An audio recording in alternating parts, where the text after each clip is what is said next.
Let's take a look here and make sure we got some people joining us.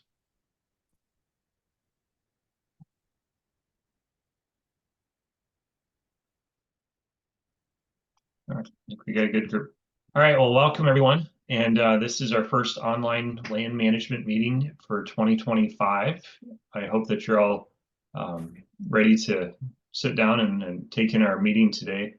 My name is Jim Jansen. I work as an ag economist here in Eastern Nebraska. And today we'll be co-hosted with Anastasia. Anastasia, do you want to introduce yourself? Yep. Hello, I'm Anastasia Meyer. I cover Southeast area and I'm located in Beatrice, but Jim and I have been partnering throughout these meetings to break up things a little bit. And so if you have questions, shoot us in the chat or the Q&A. I'm going to be behind the scenes while Jim presents, and he'll be behind the scenes while I present. So if you have any questions, go ahead, write them down either in chat or in the Q&A session, and we will address them as we go or at the end of it. All right. Okay, and give me 1 minute here.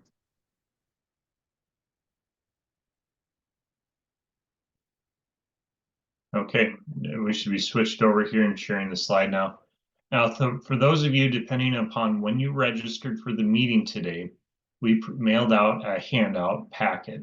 In the handout packet, you'll find the actual handout for today, a meeting evaluation to see if you liked our program or any suggestions you might have with the return envelope and postage paid, and also a short handout from our sponsor that helped cover some of the costs in putting on today's meeting.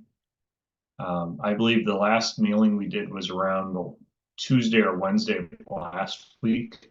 So if you have registered since about Tuesday of last week, just know that we will send another packet series out to everyone. We do a bulk mailing, and I believe that will probably be going out in the mail either next Monday or Tuesday of next week. So just be aware that if you have registered and haven't got anything, that the slides and handouts will be coming to you. They'll just be next week. Some of our staff that's helping with the mailing and preparing these things are off right now. So just be aware that will be coming. So if you're trying to take notes and follow along, just be aware in the bottom right-hand corner of our slide that the slides are actually numbered. So hopefully you can follow along that way and just be aware of that. And Anastasia, we should be recording, so we'll go ahead and get started. So if you have questions today, just be aware that my phone number is on the bottom left and Anastasia's on the bottom right, as well as our email addresses. Part of the funding for today's handout mailings and preparation of the materials for today came from the North Central Extension Risk Management Education Center, and also our today's meeting sponsor that helped out with the in-person meetings as well was Farmers National Company based out of Omaha, Nebraska, and they handle anything from farm real estate sales to farm management services, as well as appraisal and consulting. So please feel free to reach out to them. I believe they listed some contact information in there as part of the handout packet today. You're more than welcome to reach out to them with any questions you may have as well. And they cover pretty well the entire state as well as surrounding states in Nebraska and throughout the United States as well. So we thank the grant organization as well as our industry partner for today. So for today, we basically have 3 parts, and we condensed down our presentation a little bit from our in-person engagement. But nonetheless, today's presentation will be covering current trends in Nebraska land values, cash rental rates. So those will be for 2025. You folks online today are the first group that will be presenting the most recent information on. Anastasia will be taking the lead on the second part, looking at leases, farm succession, negotiations. And then the third part today will be highlighting kind of the signature name of this grant program, the Big Questions and Innovative Solutions. We will be highlighting some of our commonly asked questions that we receive across our extension offices and some of the solutions that we hopefully can have for those questions. So we'll go ahead and get started. So we're going to start here on the first part, taking a current look at land values, and then we'll step into cash rents, which I'm sure many of you folks that are in attendance are keenly interested in. And then the second part, we'll be taking a look at the lease arrangements and things surrounding that for considerations in 2025. Just be aware that the information being presented today are averages that are reported from the University of Nebraska Farm Real Estate Market Survey. Actual land values or cash rents will vary depending upon the quality of the land, local market conditions of the other area, and other factors. This information is estimates, and we're presenting it as such. All right, so let's do a little background. I'm sure many of you have seen this slide several times in the past, but nonetheless, what is the Nebraska Farm Real Estate Survey? The Nebraska Farm Real Estate Survey is a market survey on conditions related to just not the market value of land, but also cash rental rates across Nebraska. We survey folks that work in the land industry, and from their information, we do two different things. We do what is called the preliminary estimates, which is a look at land values as well as cash rental rates, and are published in the middle of March. And then the final report is published in June. The final report has everything from the preliminary estimates, but has additional historic information and things surrounding that. The Nebraska Farm Real Estate website at cap.unl.edu/real estate website. That website has all the preliminary estimates, final report, and all of our historic information that has been archived. So feel free to always kind of save that to memory or save that to the favorites on your favorite internet browser, because that's a great resource to look. And as you know, we are past the middle of March, so obviously the preliminary estimates are published for the 2025 growing season. What we've done and what we continue to do with the farm real estate work that we here at the University of Nebraska is we subdivide the state into 8 different regions. These 8 different regions are called the agricultural statistic districts, or more commonly, you may have seen in popular press when they talk about crop reporting districts. And the information related to land values as well as cash rental rates are summarized based on each of these districts. Today's meeting, we're going to be giving some examples based on the western part of the state. So we're going to talk about the northwest, north, southwest, maybe even parts of the central or south to a lesser extent. And if you are someone that owns a property or rents a property here in eastern Nebraska, don't fear, we'll still include all the information for eastern Nebraska as well. But we kind of segregated the western part from the eastern part because there are some differences in the types of land, cash rents, growing season, soil type, whatever the case might be. So today we'll be looking at the western part, and as I said before, we'll be providing estimates on land values, cash rents, and lease examples as we're going along. All right, so the first part, let's take a look at the market value of land in Nebraska. So the first thing that we're taking a look at here is the Nebraska all land ag land value. If you take a weighted average, if you account for all of the different types of land across Nebraska, so that's irrigated, dry land, grazing land, hay land. And if you accounted for all those different types and came up with an average, you'll see what we have up here on the screen right now. And this is the first year that we noted a decline. I think the first time in 6 years, if I'm not mistaken, that we've seen a slight decline. Now, what we're seeing across Nebraska, yes, we did see just a little bit of an increase in the northwest, and we've seen a little bit of a decrease in the north, same way in the southwest, south, and central. What this says is maybe we've hit some type of a slight peak. Many of the people that responded to our survey indicated that the underlying economics of profitability related to farming, especially on the cropland side, current input expenses, interest rates, some of these factors are starting to weigh down on our farm real estate values after we've had multiple years of a fairly hot real estate market in terms of the annual increases year over year.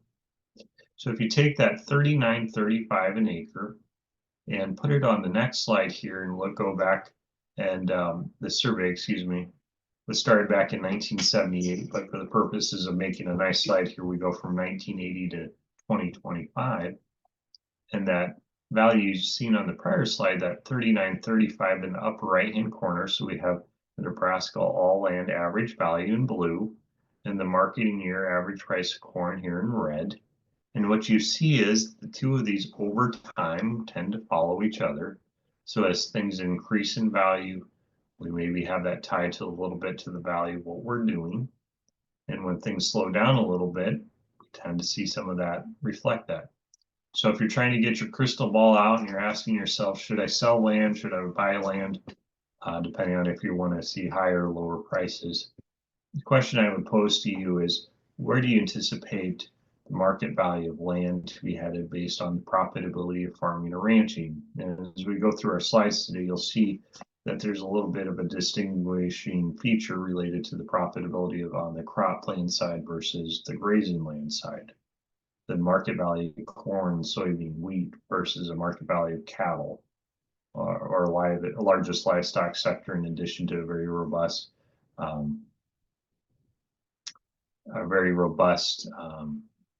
swine as well as poultry industry that has been growing in our state as well. So that's the first thing to be keeping an eye on. The second thing is the cost of borrowing.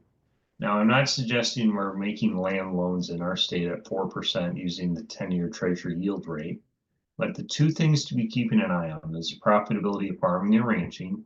And the second thing to be keeping an eye on is the cost of financing, whether it borrowing money to finance a loan, borrowing money to finance a short-term operating line of credit to put in the inputs on crops, for example. And the one thing I'll comment to you on the 10-year Treasury yield is, over time, this is a good indication on where are long-term interest rates going. And during COVID, we set a record low, and since then we've climbed back up. And one of the reasons we've seen higher interest rates has been to deal with some of the inflationary pressure that we've been experiencing in recent years here. But nonetheless, when we tend to have higher interest rates over time, that's a feature that weighs down on the real estate values, all else equal, unless we see additional farm or ranch profitability to offset it.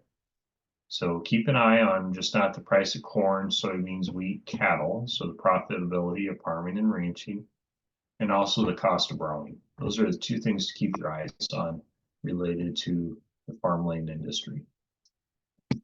Many of you that are folks that are doing your state of Nebraska income taxes right now, just be aware that we've had some subtle changes with what we call the property tax credit, the PTC form. And with the PTC form, there was a special session held in the summer of 2024 with LB 34.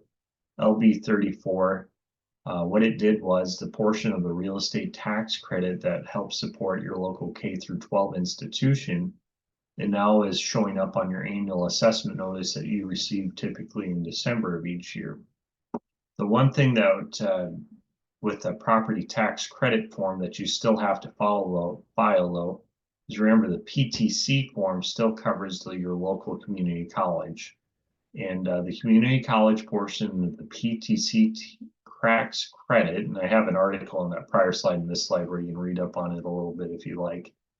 The portion that helps support your local community college district still must be filed. The majority of the credit historically has gone towards your local K through 12. Just be aware that you still have to file that PTC form to gain the portion of real estate taxes that goes towards your local community college. Okay, and according to the quote that was given from the state of Nebraska representative on this matter, that's a small chunk of your real estate tax, but just be aware that if you do it or if you have someone do it for you, make sure that PTC, the property tax credit form, you still have to file it if you want the portion of the credit that goes to your local community college. We'll just briefly jump through some of these land values. I know most folks would like to see the cash rents.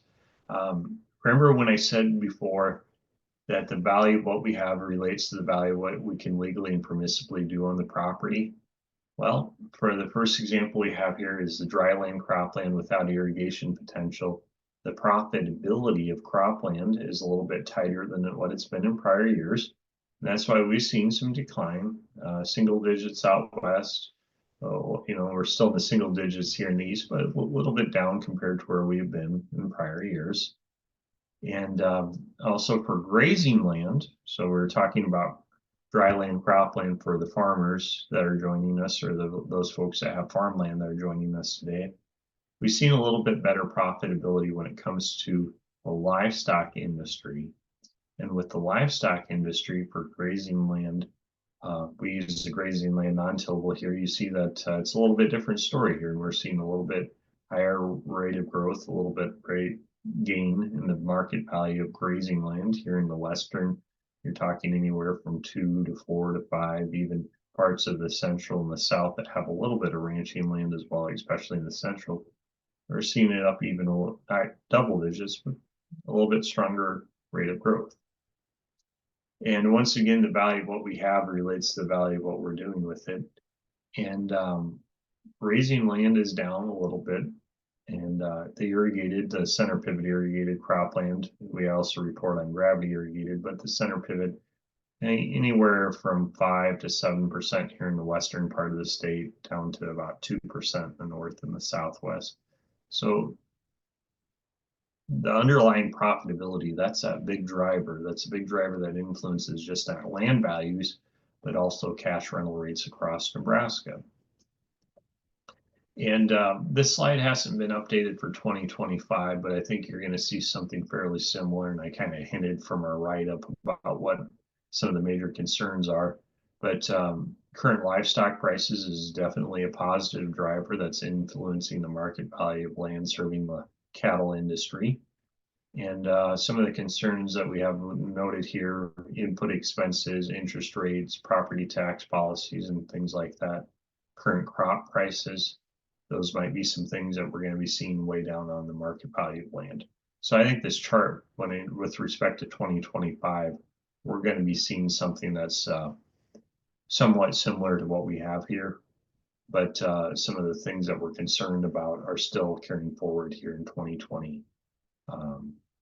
All right, so let's talk a little bit about cash rental rates. So what we're going to do today in today's examples, we're going to start kind of at the state level overall, regional level, then we'll step down to the county. And then at the end of our first section here today, we'll talk briefly on the market value or the current estimates on how do we estimate a cash rental rate. So first part today in our first section, we talked on the market value of land. Remember to take a look at that property tax credit if you haven't already. Our second part today will be on cash rental rates. So here are the 2025 trends in dryland cropland cash rents across Nebraska. You notice that there are declines across our state. Now they are subtle. In the western part of the state, 2, 4, 3, 4, 4. They are down a little bit, so we do notice that here. And taking a look at what we call HAL. HAL is an average of the high third, or the high grade, average of the low third, low grade, and overall average. Now, the average of the high grade is really, when we ask the people that take our survey, we ask them, what do you estimate the upper third of cash rent is? What do you estimate the lower third of cash rent is? And what do you estimate the overall average is? The estimates for the high grade are really the high third average. The estimates of the low grade are really the low third average. And the overall average is what we see here. We don't distinguish, here in the Northwest that you have to have a certain yield or a certain yield for the low grade. But yes, those factors do influence things such as the quality of the land, configuration of the parcel. Do you have ground that's a little bit sandier or is a little bit darker soil? In each of the regions, especially on dryland cropland, the farther west you move in each of the regions, we tend to get less rain. We start here in southeast Nebraska, we get around 32 to 34 inches of rain. When you go to extreme northwestern Nebraska, you get around 12 to 14 inches of rain. So in every district, when you go from the east to the west, and inside of each of these regions, here in the western part of the state, we tend to get a little bit less rain. So that's a major factor or driving force in addition to configuration of the property, soil type, overall parcel quality, things of that nature. And once again, for 2025, with cropland prices being down a little bit, crop farm finances being pressured a little bit in terms of input expenses, anticipated yields, things of that nature, we're starting to see some of the responses that we have listed here. On the USDA National Agricultural Statistics Service, and some of you folks have maybe received one of their surveys in the past, NAS does a county level cash rent survey. Their information is usually published in the middle of September, and then you'll see this map on the next slide here. On slide 23 is actually the breakdown by county, but I believe that was published in early October. But nonetheless, you can find this information on their website right here. Excuse me. And on their website, and you'll see it on the next slide here. And if you're following along in your handout packet today, you don't have to flip to it at this moment. Just be aware whether you have it in front of you or if you're anticipating getting it in the mail here in the next week or two. This slide here, the USDA National Agricultural Statistics Service Cash Rent Survey, broken down by county. This information is actually in the back of your handout. The entire page is put back there. We put that back there so you can hopefully see it a little bit better. And you'll notice out here in the western part of the state, yes, there are counties that are in white. You know, for example, out in the Sandhills, you don't tend to see a lot of dryland cropland. So just be aware if some of the counties are in white. They are in white because there were not enough responses back, or they could not produce a survey with confidence. So at least you can see though, you know, okay, when we said before, some of the rainfall and things like that have an influence, quality of the land. Yes, inside of each of these regions, especially for here in the Southwest, for example, you start in Red Willow versus Keith County. There definitely is a difference in the cash rent. I would surmise that might be tied a little bit to the soil type, but also rainfall. So those rental rates do vary around in each of the regions. And just be aware that Lincoln, Dawson, and Custer County also do a county level cash rent survey. Randy Sainer in Lincoln County, Custer County is Troy Walls with the extension service there, and also the extension service in Dawson County. And we have a young crops educator that's continuing on that survey there as well. So just be aware there is some information here that you can go on the local county websites and take a look at, or give them a call and they can give you some ideas on the cash rents as well across these regions. Let's move on to the irrigated rental rates. Now here in western Nebraska, there's obviously some gravity or canal irrigation that's still occurring across the state. And once again, you'll notice here in the western part of the state that cash rents have trended down a little bit, softened, moderated, whatever you might use for the wording on that. Eastern part of the state as well, but in the western part, we have the average. And in addition to the average, we have the breakdown from the low third average to the high third average and the overall average. Now, the irrigated rental rates assume that the landowner owns the entire irrigation system. If the tenant provides one of those components, you might discount the cash rent to account for that. And the breakout that we have here from the low third to the high third and the overall average in each of these regions, it tends to reflect some of those attributes. Remember, this slide and the prior slide you've seen for dryland cropland, that was updated in the middle of March. The USDA maps are not updated until traditionally that September timeframe is when we see, well, late August, you see an update on the actual numbers, but that map that many people like to take a look at, that's usually in September around Husker harvest days or so that we see that updated. And at least you can gain some insight from this on how do cash rental rates vary around in each of the regions. And in addition to the gravity irrigated, we also have the center pivot irrigated cash rents. And on the center pivot irrigated cash rents, once again, let's assume the landlord owns the entire irrigation system, pivot, pump, and power unit. If the tenant is contributing one of those components, we would adjust the cash rent to account for that factor. We'll give you some adjustments here towards the end of our slides. And the breakdown that we have here, you can see there's a pretty good range on cash rents. You're starting in the Northwest, we go from 125 to 230, 180 to 255, 185 to 270. Why do the cash rents vary around? Well, water availability, that can be a big thing. And I know here in the South District, for example, depending upon which governance area you're in terms of water appropriations and things like that, that definitely can have an influence on the cash rental rates that we see paid. So that water availability is one big factor to consider. And also, in addition to water availability, quality of the equipment.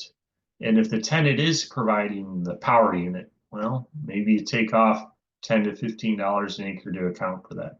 If the tenant's the one providing the pivot, maybe you take off $30, $40, $50 an acre to account for their contributions of providing that pivot. If the tenant provides one of those components, the landlord would not be responsible for the pivot. They wouldn't have to carry the insurance on it if the tenant's providing it, but you might not command quite as much cash rent because the cash rent is just not a return on the land. It's also a return on those improvements out there as well. And hopefully you can see here in Western Nebraska, I tell people this is a little bit of a cookie cutter slide. I hope everyone can kind of gain some appreciation on how do the cash rental rates vary around in each of the regions. Well, let's pick on the North District here for a little bit. Remember, the North District stretches from eastern Holt County to western Cherry County. And with that, you can see a pretty good, excuse me, you can see a pretty good breakout on how cash rents do vary around in each of these regions. So this is not a perfect cookie cutter. You can't say exactly how everything is distributed across the regions, but you can see at least in some of the districts, how do those cash rents vary? You know, you start at Red Willow at 225, Lincoln 240, Arthur McPherson 160 to 172. Same way in the Panhandle here, we go from 200 box feet down to 177 in Kimball. I would imagine water availability and quality of the soil, and especially length of the growing season in the western part of the state, that can influence the cash rents as well. So let's step into the grazing land cash rental rates here just briefly. And on the Nebraska cow-calf, Nebraska cash rental rates, we'll talk many different ways to set cash rents for grazing land, but we'll talk about pasture on a per acre, as well as cow-calf pairs on a monthly basis. So let's step into that here next. Now, you'll notice on average, and there was one area where we noted just a slight decline, but on average, cash rents did trend up a little bit across the state of Nebraska, and I would surmise that might have something to do. And I think the survey respondents indicated it as well, that current livestock prices are definitely having an impact on cash rental rates. We've set some very high prices for the price of the calves that you could sell, or at least the opportunity value placed on them in the fall. So that's definitely a factor or feature that might be relating to some of the cash rents that we have here. And we have the breakdown here on a per acre basis. Excuse me, and this stretches across Nebraska from the low third grade or the low third average, the high grade to the high third average, and the overall average as well. And what we see across the state is we definitely have a distribution or dispersion on I believe the stocking rate would be one of the biggest factors leading to some of the differences. How many acres does it take to support a cow-calf pair, for example? And we see a pretty good breakdown across the state when it comes to some of these things. The pasture per acre rental rates that we have across Nebraska, this USDA map, I know on the cropland side you didn't get as many numbers as some folks may have liked, but you can hopefully see the breakdown on how the cash rents vary across some of these regions. And that's the breakout that we see here on this. And what influences grazing land cash rents? Well, the quality of the land, that's definitely a factor or feature. In addition to the quality of the land, we can also talk about or think about the other factors or features that influence land, things like the configuration of it, how much does it rain, upkeep on the fences, is that something that's negotiable? Well, traditionally, major upgrades to the fence might be a landowner expense, but maybe minor upgrades or minor upkeep throughout the years, that could be something negotiated. The water source, is the tenant paying the bill on the electric fee hookup to get water out in the pasture, or is the landlord paying for that? That's another factor or feature. All those things influence some of the cash rental rates that we see throughout the western part of the state. And in addition to the per acre average, we also have the cow-calf pair rental rate. So this is one cow, one calf for 1 month during the summer grazing season. And say, for example, here, if you wanted to rent land here in the western part of the state, so if you take 5 times, let's just call this 55, that'd be 250 plus another 25. The average would be about 275 for the summer. And if you want to rent by the day, well, you could always take this number and let's say divide it by 30 for an average. So there's some ways you can work with these numbers a little bit, but they are once again an estimate. And we hope they provide some degree of insight across the state on how cash rents vary across some of these regions. And I will say these numbers, especially on the cow-calf pair rental rates, are not supposed to be reflecting landowners taking cows in. That's a different type of rental rate. But I do feel, at least in the north and parts of the central and southwest and northwest, that some of the rental rates might reflect that the landlord might keep an eye on things. If the tenant lives in Columbus, but they got cattle out in the O'Neill area or Lloyd County, for example, obviously they're probably not going out there every day to check on them, but maybe the landlord is keeping up the fence and spraying the thistles, at least keeping an eye on the cattle if something happened. That might be some of the reasons that we see some of the cash rental rates paid across the different regions of Nebraska. All right, let's talk a little bit about lease arrangements. So we set through the first 2 parts of our first segment today. We've talked a little bit about land values, some things to be keeping in mind related to the property taxes and things like that. And then the next part we're going to be talking on here is going to be our current land lease arrangements and considerations surrounding that. Now, there's different ways to set cash rental rates. And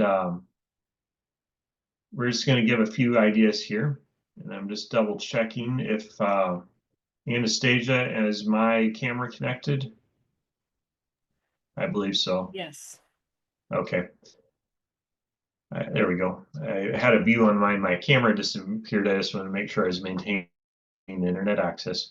There are a couple different ways to set cash rents, and I'll give you some ideas, hopefully some ideas for those folks of you that might still be negotiating or trying to figure out how do we deal if we're looking at a drier 2025. How do we set a cash rent to account for some of these things? So here's a few ideas. We'll go through the first 2 examples on that prior slide. We need to figure out a cash rent that's going to work for everyone involved. Viable, some people use the word equitable. I say let's figure out a cash rent that's reasonable given the factors or features that reflect our property. And here's our first example. So we scrolled through many different county level cash rental rates. And let's say you have a property, maybe this is irrigated cropland. Let's say it's going to go for $180 an acre in the county. And the average county corn yield in this made up example is 134 bushel. If I take 180 divided by 134, that gives me what is called the county rent per bushel. With the county rent per bushel at $1.34 a bushel, if I take that and slide it up to this right here, and I have my APH yield, my actual production history yield of 119 bushel, if I take $1.34 per bushel, multiply it by 119 bushel per acre, this gives me the farm level cash rent. I take what I know over here in the county level corn yield. You could talk to a crop insurance agent getting some insight or an estimate on that.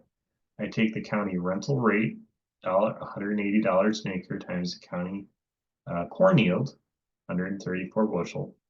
And this gives me $1.34 per bushel over here. Slide it up here.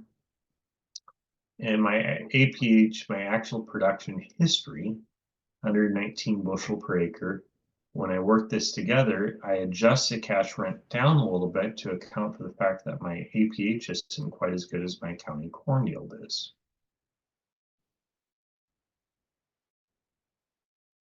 And my second example here, let's take a crop share. Instead of doing a crop share, let's make it into a cash lease.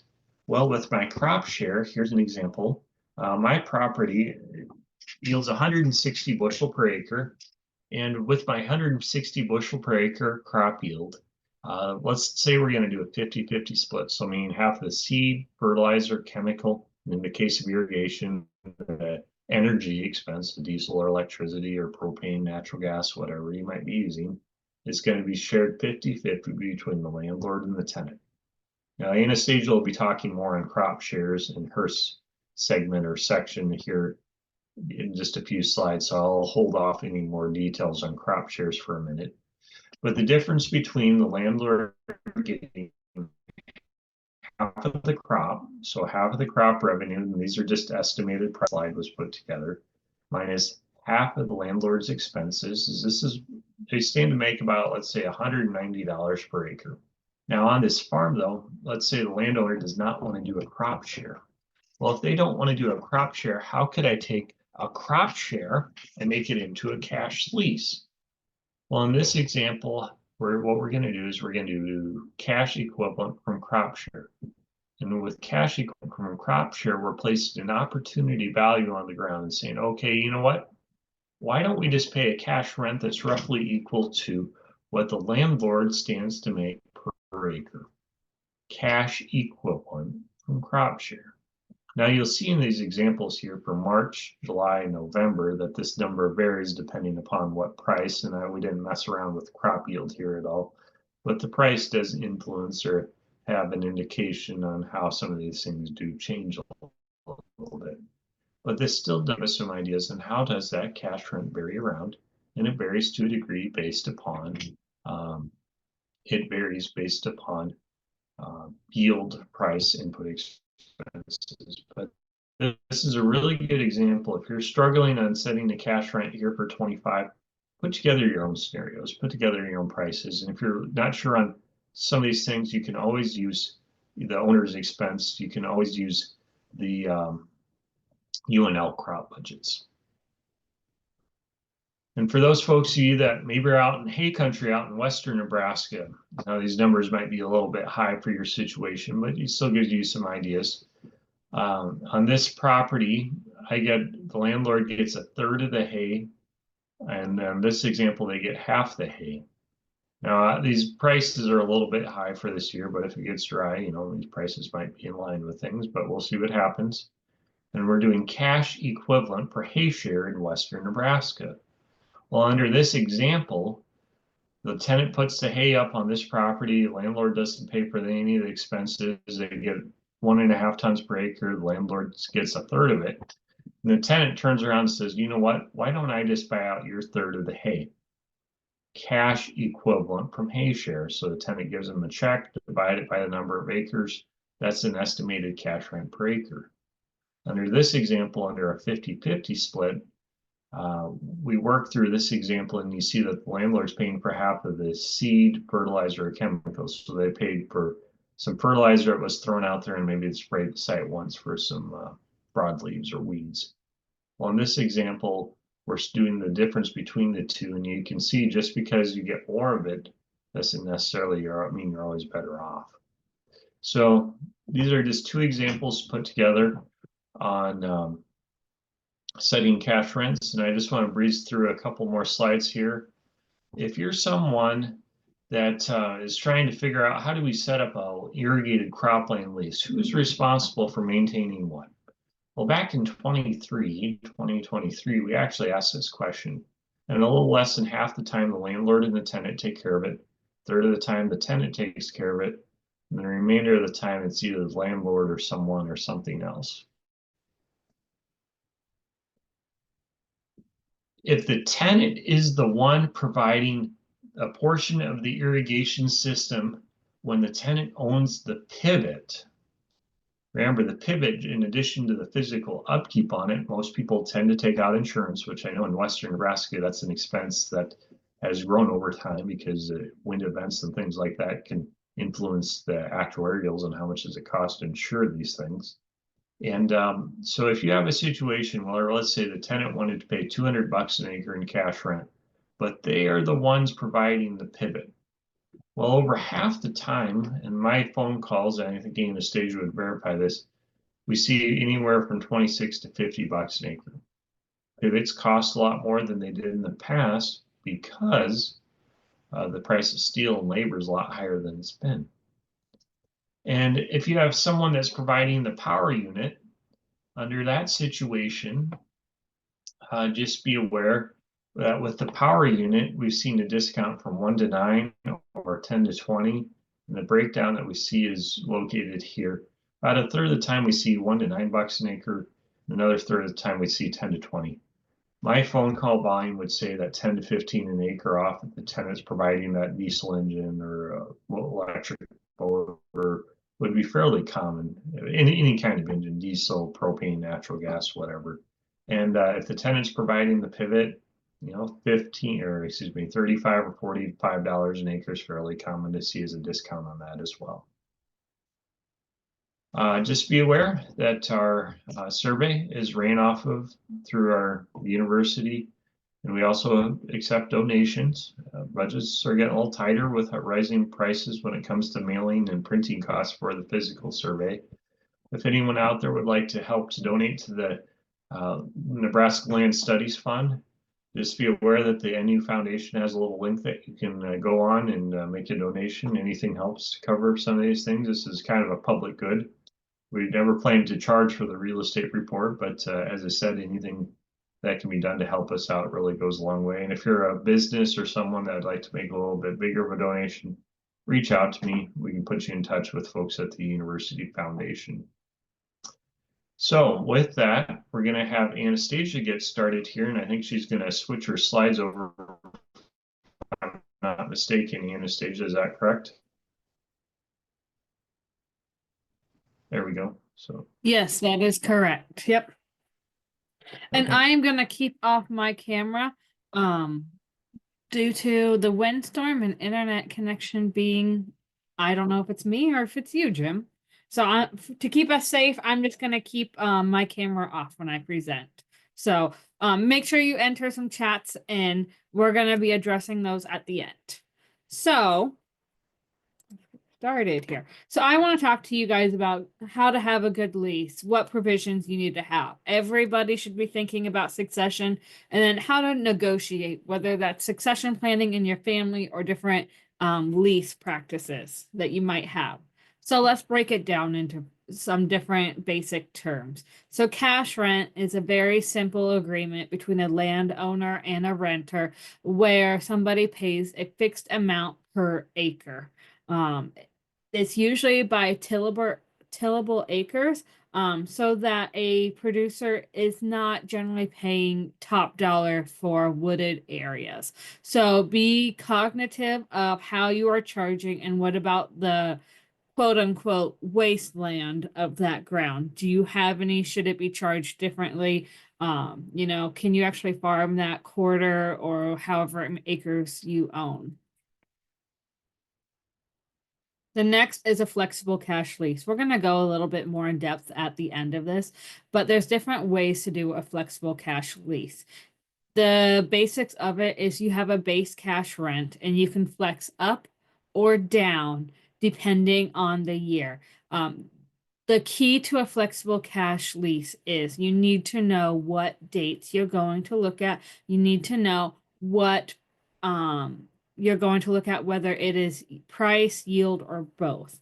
And when I say you need to be specifics, not only are you going to be sharing maybe your crop insurance information so that you know how many bushels were produced, but the price.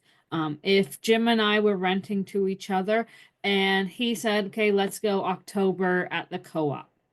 Is that the 1st of October, the end of October, every Friday in October? Is it his co-op? Is it my co-op? You really need to be specific in the flexible cash lease agreement so that each party can go and look up these numbers and figure out these are the prices that we are using. And then it removes the possibility of somebody thinking, hey, why am I getting a different number? Am I getting taken advantage of? So we just really need communication. Flexible lease is going to be needing some more communication than the simple cash rent agreement. The next is going to be a crop share lease agreement. This is going to involve even more communication among the two parties. And when I say crop share, the landlords are engaged in the crop share lease agreements and they are operators. They receive a percentage of that crop and they should share an equal percentage of those inputs as well. We like to think of it as a balancing act, right? But because a landowner shows input costs and they get a portion of the crop, they are an operator at the FSA. So at the FSA, cash rent, landowners are not an operator. Crop share, you are. Now, what about flexible cash rent? That's a little bit trickier because depending on how you set it up, your FSA office is going to be deciding whether or not the landowner has risk and should be an operator, which means that, hey, the farm bill payment you would be getting at your share of, or maybe this, economic assistance payments, you would be getting a share of that because you have risk in the crop operation. So a crop share is a fair way to rent if the expenses are split properly. I think every landowner tenant who is looking at a crop share should really sit down and talk about your expenses. It's going to require you both to market your grain, but you share in the risk, you share in the reward. A lot of times when I look at crop shares, maybe one crop will get a little bit more than the share, but then the next year they get a little bit less. So it all in all evens out. It's again that balancing act. So our commonly asked questions also include what's common in my area? Well, it's going to be where are you living? What crops are you planting? And what are your expenses? Here on the eastern side, we see a lot of 50-50s or 40-60s on dry lands. But as we move west, the rainfall really decreases and it's a lot riskier operation to have crops in the ground on a shared rental rate. So we see a lot of 1/3, 2/3 splits. And so when I say 1/3, 2/3 splits, a smaller portion, the 1/3 would go to the landowner and then the 2/3 would go to the operator. Really, it comes down to where are you living? What is your type? Is it irrigated? Is it dry land? What is your risk? And that kind of decides on what this common split is in your region. So if you are a crop share, you receive your revenue by marketing your crop. So you have to market your crop in order to get paid. What happens if you inherit maybe a crop share? This is a commonly asked question I receive. I inherited a crop share. I want nothing to do with the marketing of the grain, but I can't move to cash rent because tax purposes. Okay, so what do you do? Well, if you have a good relationship with your tenant, you could ask them to market your grain for them. Now, the nuances with this is you got to trust each other and you have to be willing to admit that, hey, maybe I didn't get top dollar, but I didn't have to market it. And so what I mean by I didn't get top dollar is you can't be sitting there watching the markets and saying, Jim sold my corn on Friday, but if he would have waited till Wednesday of the next week, I would have got a lot more money. You can't sit there and watch those markets. If you're going to watch the markets, you should be marketing your own grain. So how I would approach this would be, if I was a landowner to Jim, I would say, hey, Jim, if you're marketing your grain, it might be a good time to market mine. Could you market X amount? So whether that is a percentage or a bushel amount, whatever you feel comfortable with, market that. And then if I'm left over, or you guys can figure out what works for you guys. Now, crop insurance, as a landowner, you can purchase crop insurance if you want it. You don't have to purchase it, but you can buy crop insurance if you would like to. And then as the landowner, you have the risk, so therefore you receive those government payments, if any are made. So again, it's that balancing act, right? You're trying to balance your inputs versus what crops you receive at the end of the year. Then my typically asked question following that would be, well, what should be shared? And this is my general rule of thumb. Yield increasing inputs are shared. So this might be a little bit different in your region, but this is the typical arrangement. So the landowner is going to pay the land taxes, the irrigation, operation, depreciation, maintenance costs, and the tenant is going to cover all of the labor, any minor irrigation repairs. So when I say minor, I like to see a written lease that says the tenant is going to cover the first $500 or $1,000 of the pivot repair. They're not going to charge you for going out and maybe cleaning nozzles, but if a gearbox goes out, that would be something that maybe would be covered under that first deductible. They're going to cover all field operations and then the cost of transporting the landowner's share to the designated location. And it's generally the co-op that is within the region. So out in the western side, if you want to haul it over to, let's say, Hastings, because that's where an ethanol plant is, that's probably maybe a longer haul. That would be something that you shouldn't ask your tenant to cover. And let's go back to field operations. Field operations, it's interesting because I'll be the first one to throw my brother under the bus here. I asked him, well, if co-op sprays, does they cover application costs? And he said yes. I'm like, well, what happened then when you bought your own sprayer? And he said no. And I asked why. And he said, well, I don't feel like I can charge them. So, that those field operations can get a little bit tricky here. So what's shared? You guys are each going to purchase your own crop insurance, yield increasing inputs. So fertilizer, insecticide, and fungicide. Yield increasing inputs, those should be shared. Herbicide during the growing season should be shared. Why just during the growing season? In the past, field operations used to include disking to get rid of weeds prior to planting. That doesn't happen so much anymore. So now burn down applications are applied. Burn down applications of herbicide is kind of taking that place of disking. So that's why I say herbicide during the growing season. Energy for irrigation is a yield increasing input that should be shared. And seed is kind of a tricky thing. Seed is covered all over the board, from completely shared to not shared at all. I like to see seed being shared, whether it is just the technology fee or however you want to find out what works for your guys's agreement.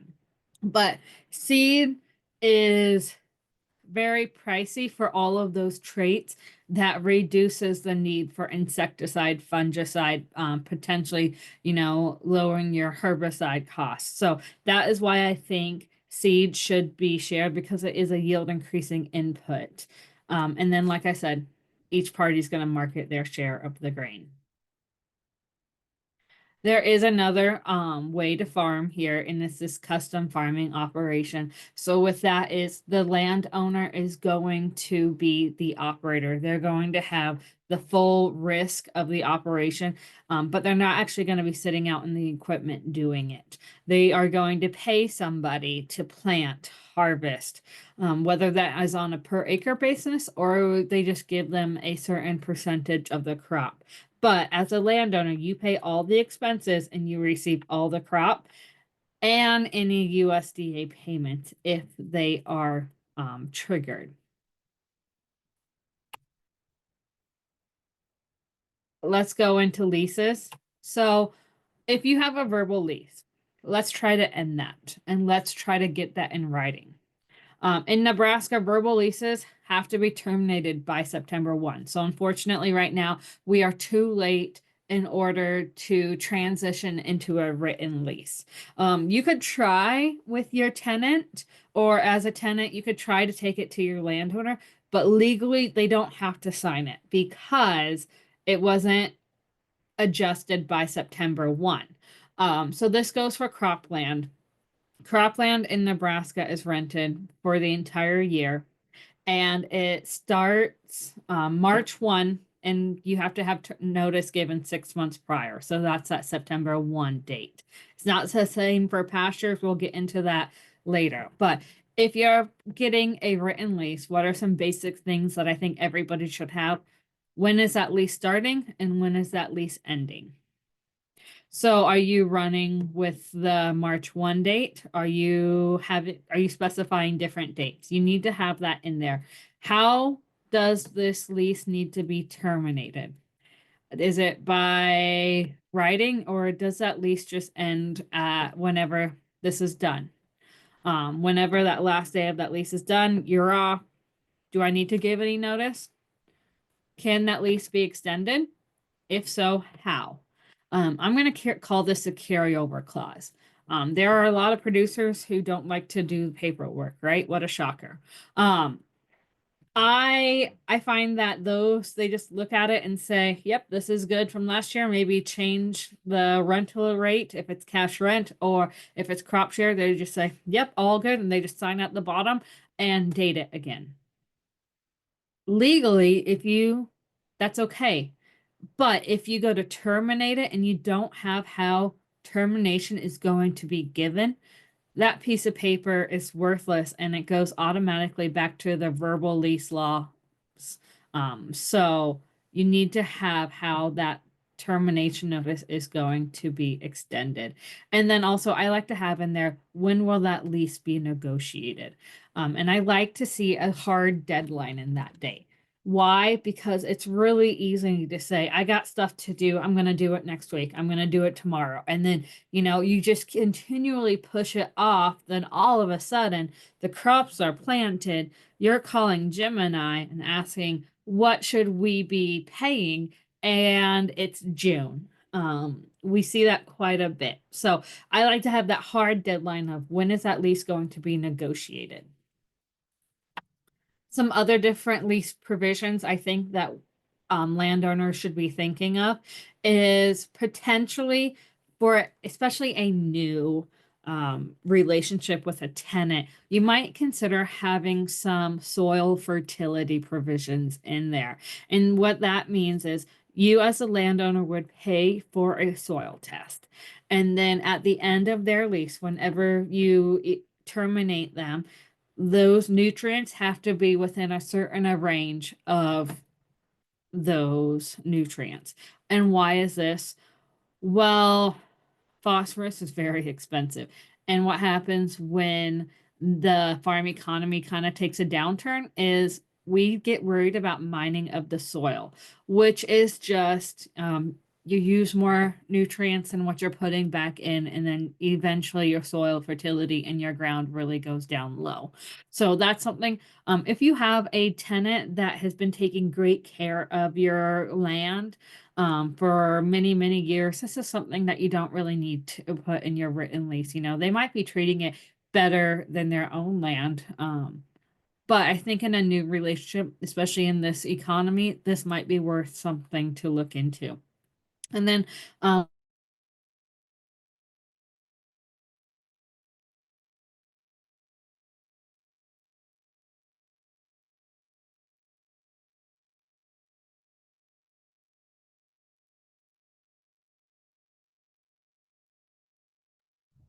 Hey, Anastasia, are you still there?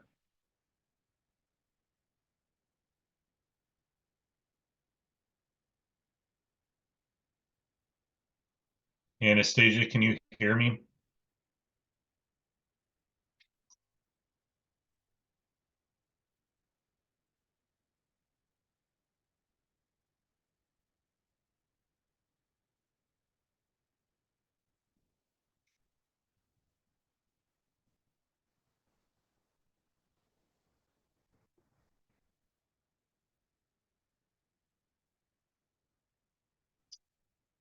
Okay, do you want me, which slide were you on?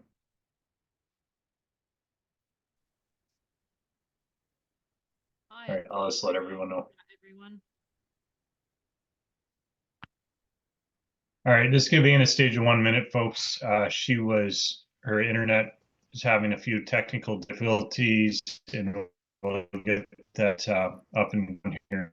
Here we go. Okay, I think we're good now. Right. Yes. Okay, sorry about that. My Zoom crashed. I don't.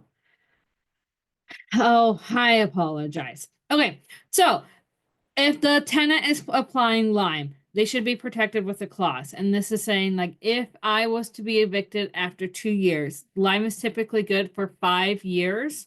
So I would get 40% of that Lime is used by the tenant. The landowner would then pay 60% of that Lime to the tenant if they were to evict them. So Lime should have that clause that, that's a long-term investment. They're going to treat the soil better if they know that, hey, they are protective if I get kicked off of it. Why does lime matter? If your soil pH is off balance, it can really mess with the yields. And, we want to treat the soil good. We want those top yielders. It requires lime typically. Okay, what about erosion? Who fixes it? Well, I always like to say, let's leave the ground as we found it, right? But there's always those catastrophic events that occur. So, those small ditches, working the backside of terraces, those small disking and everything that doesn't require their specialty equipment, that is going to be the tenant expense. The landowner's expense is going to be that excessive erosion. So the big ditches, those once every 7-10 year floods or something that cause those major issues, that's going to be a landowner expense. Now, the kicker here is if the tenant is not doing any maintenance on your ground and a big erosion event like this happens, well, then it's up to you guys to decide who pays for it. But if the tenant isn't taking care of your ground and this big one happens, you might need to be thinking about, hey, is that tenant buying it? And is that going to be my renter next year? But what about pastures, right? So it kind of depends. Is this a long-standing relationship or not? Is this a new relationship? In a pasture rental agreement, hopefully you're not renting out a pasture that looks like this picture here. That's going to require a lot of work, whether that is walking the pastures or burning it. It's going to take some efforts or driving with the skid steer to cut it. So if you start a new agreement between a landowner and tenant, the maintenance is just going in and clipping those every single year. That should be covered by the tenant, but the major work that is going to be the landowner. What I often see actually is they rent it out to somebody. The landowner rents this pasture out and they have a reduced rate that says, hey, I know this is a lot of work. Can you tackle it? I'm going to give you maybe a 4-year contract. Can you tackle a quarter of it a year to get it manageable? If you have that agreement, just make sure that it's reasonable and manageable. Let's go back to reasonable provisions, right? You can put whatever you want in a contract. If you want only Hereford cattle out in your pasture, you can put that in your contract. You just have to have somebody who's willing to agree to it. And so if you have a field that's no-till, great, you can keep it no-till. But they have to make sense. So you really can't have a no-till consideration and an organics consideration because those two production practices counteract each other and you can't have both. So just really be reasonable with your lease provisions as you are thinking through them. In a pasture, the big question is who's taking care of the fences, right?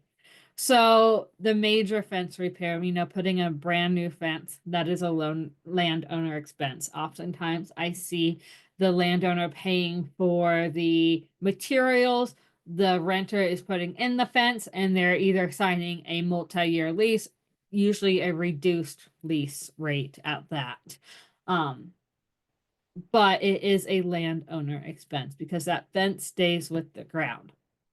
If you have a pasture, do you have the capability to ask them to pull their cattle out early in case of a fire, hail, drought? We know that, overgrazing can cause lasting impacts on a pasture. So, do you have the rights to protect your pasture and say, hey, you need to pull your cattle off early? Well, the answer is it depends. You hear that a lot with Jim and I. But it depends if you have a written lease. If you have a written lease that says you can, great, you're covered. If you have a verbal lease, technically, you don't have that right to ask them. And then let's go into hunting rights, right? I told you before, crop ground is rented for the full year, right? Starts on March 1. That's not the same for pasture. Pasture in a verbal lease starts whenever the cattle are put in and then 5 months after that. So whether you put in the cattle May 1 or June 1, it's 5 months from that date. They have the use of the land. So with this, technically, a pasture does not need a termination notice because it's only rented out that 5 months. You don't need to give the 6 months notice because 7 months out of the year it's not rented. So where does this come into play a lot? Well, hunting rights. If you are a rifle deer hunter, pasture, you don't have to retain those rights. But what about archery? That kind of overlaps. And what about land? If you want the right to enter your ground, to hike, ride your horses, hunt, whatever the case might be, you have to have a written lease specifying you're going to keep your right to hunt, to fish, whatever the case might be. If you want to have your family out there, you need to have that written down in the written lease. So going back, let's go hunting. Let's say I let somebody go hunting on my land. I didn't accept any payment from them. And they tripped on a log, they broke their leg. Am I liable? Well, under this Nebraska recreational use law, if I let somebody enter onto my ground, I didn't know of any dangers and I did not accept payment, I am not liable. However, if I booby trapped my ground because I was tired of the neighbor kids riding their four-wheelers in it, something like that, and they got hurt, I would then become liable because I knew about that danger. Also, if they paid me, whether I had a formal charge that, hey, I'm charging X amount per acre, or if they gave me money out of the goodness of their heart because they felt like I helped them, they're going to help me, that just made me liable because I accepted payment for hunting. So if you let anybody onto your ground for recreational use purposes, and you do not accept payment and you do not know of any dangers out there, you're not liable. Otherwise, you are. A big thing that we often see forgotten about in written leases, especially, is what happens to the corn stalks. So I think there's a difference, right, between grazing, harvesting, for use as bedding, right? If the tenant's cattle are going in there to graze their corn stalks, they're putting up the fence, they're doing all the work. As a landowner, you have nothing to do with the cattle out there. I say let them have it, right? That those cattle are removing some residue. They are putting the nutrients back in and forms manure. It's good for the soil. There's no concern about compaction. There's been a lot of studies out there regarding that. Just make sure if they're baling, they're taking some bales out there. They might relocate them a little bit. But I say if they're grazing, just let them have the corn stalks. The issue is removing them as bedding material.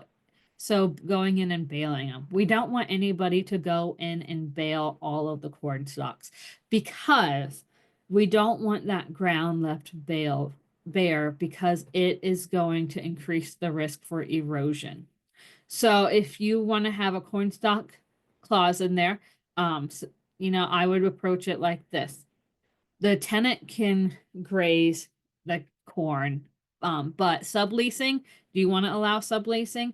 Do you want to allow the neighbor's cattle on if your tenant doesn't have it? If they're accepting payment, do you want portion of it? Something to think about.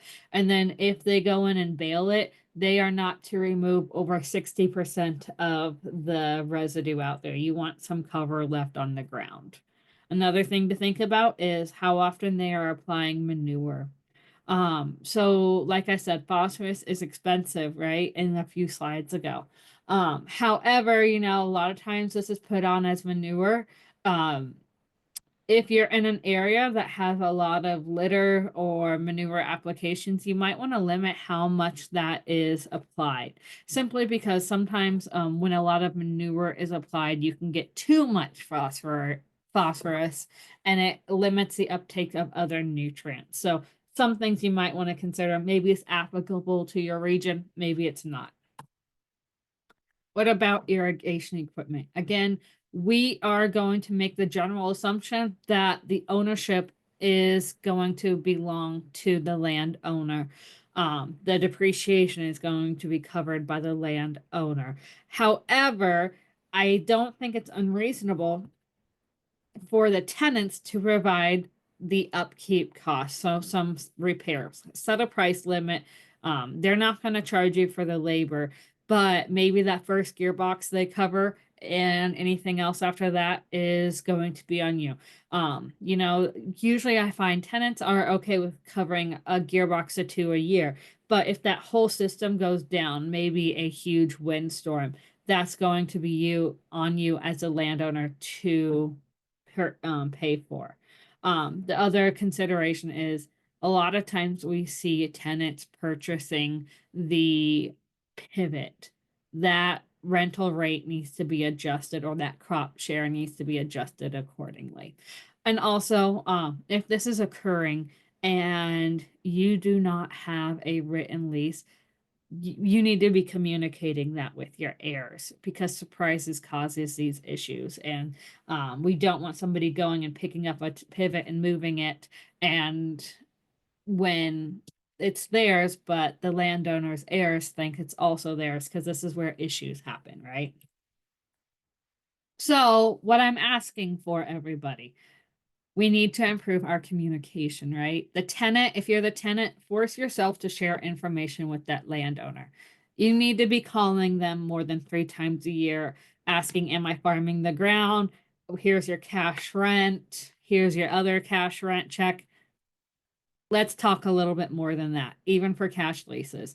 So send them pictures, send them updates. If there's a big weather event, just shoot them a text or an email or a phone call saying, hey, this is what's going on in your ground. It really goes a long way, because I think a lot of times we forget that the landowners typically have an emotional connection to the pieces of ground that we farm. So can keep them connected. They just simply want to know. It's a lot of times when I'm talking to younger farmers here who, whenever their phone rings and it is a landowner, they kind of go into a little bit of a panic mode thinking, am I going to get evicted? What's going on? We need to not jump to the worst case scenarios here, and just realize, hey, they're probably just calling to chit chat. So let them know when that field is planted, when it's harvesting. Invite them out to the field. It goes a really long ways for landowner tenant relationships. If you are the landowner, what should you be communicating? Well, you want the overall management of your farm to be communicated with that. So with that is, if you expect the tenant to mow the ditches, road ditches, you need to let them know. If you like the super clean fields, well, they go and spray the sides of the cornfields. They are looking really neat. You need to let them know. But with the weed control, you need to kind of also be receptive to, sometimes, we just don't hit those weeds and they're small enough, and maybe the timing was just a little bit off. So be willing to maybe listen and understand too, right? Listen to understand, not listen to react. And I'll go into that more in a little bit. But if you have those erosion control issues or concerns, you need to let them know. And then my biggest thing is the non-acre management expectations. So if you have waterways, are they expected to bail it? Are you going to bail it? I run into this quite a bit where maybe they bail it because they have horses or other animals, but they don't farm. And then the biggest thing is, I'll tell my own personal story here, is if you are renting some ground around the farmstead, what is your expectation for that management? Are they expected to manage it? I'll tell my own story. My husband rented a piece of ground. She this little lady, she didn't have any heirs, right? Her aunts and uncles were spread across the nation. Every day he took her mail, took out trash, right? So they had a very close relationship. Um, well, she went to the nursing home. Nieces and nephews started managing. Nieces and nephews had different management expectations. And so I couldn't figure out why one of them was a little bit short with us, and I couldn't figure out what was going on. And well, it came down to the dry lot of that homestead. I was not renting the dry lot. I didn't think it was my responsibility to control the weeds in the dry lot. But again, it's that emotional attachment. She had that. She got really upset because when she came out to the house, the dry lot was a mess. So we had to come up with an agreement because that was her expectation of the farmstead, even if I wasn't renting it. So if you have that emotional attachment to the ground and those expectations, they need to be communicated with the other party. What about other lease considerations? Well, be cognitive of how that tenant is helping you. Are they bringing in your trash? Are they mowing your or spraying your dry lots? Are they maintaining terraces, waterways, controlling noxious weeds for you? I didn't really cover noxious weeds in the pasture slides, but typically, it comes down to who gets those letters. It's the landowners. So if it's a major issue, maybe parties work together. A lot of times we see the tenant doing the application, and maybe the landowner is covering the cost for the chemicals. But again, that's going to be a person by person agreement. But if they are doing things for you as a renter, that it should be covered by the landowner, that should be adjusted in your agreement, whether it's a cash rent, flexible lease, or a crop share. Crop share is going to be a little bit more difficult, but you guys can find a solution for your guys's situation.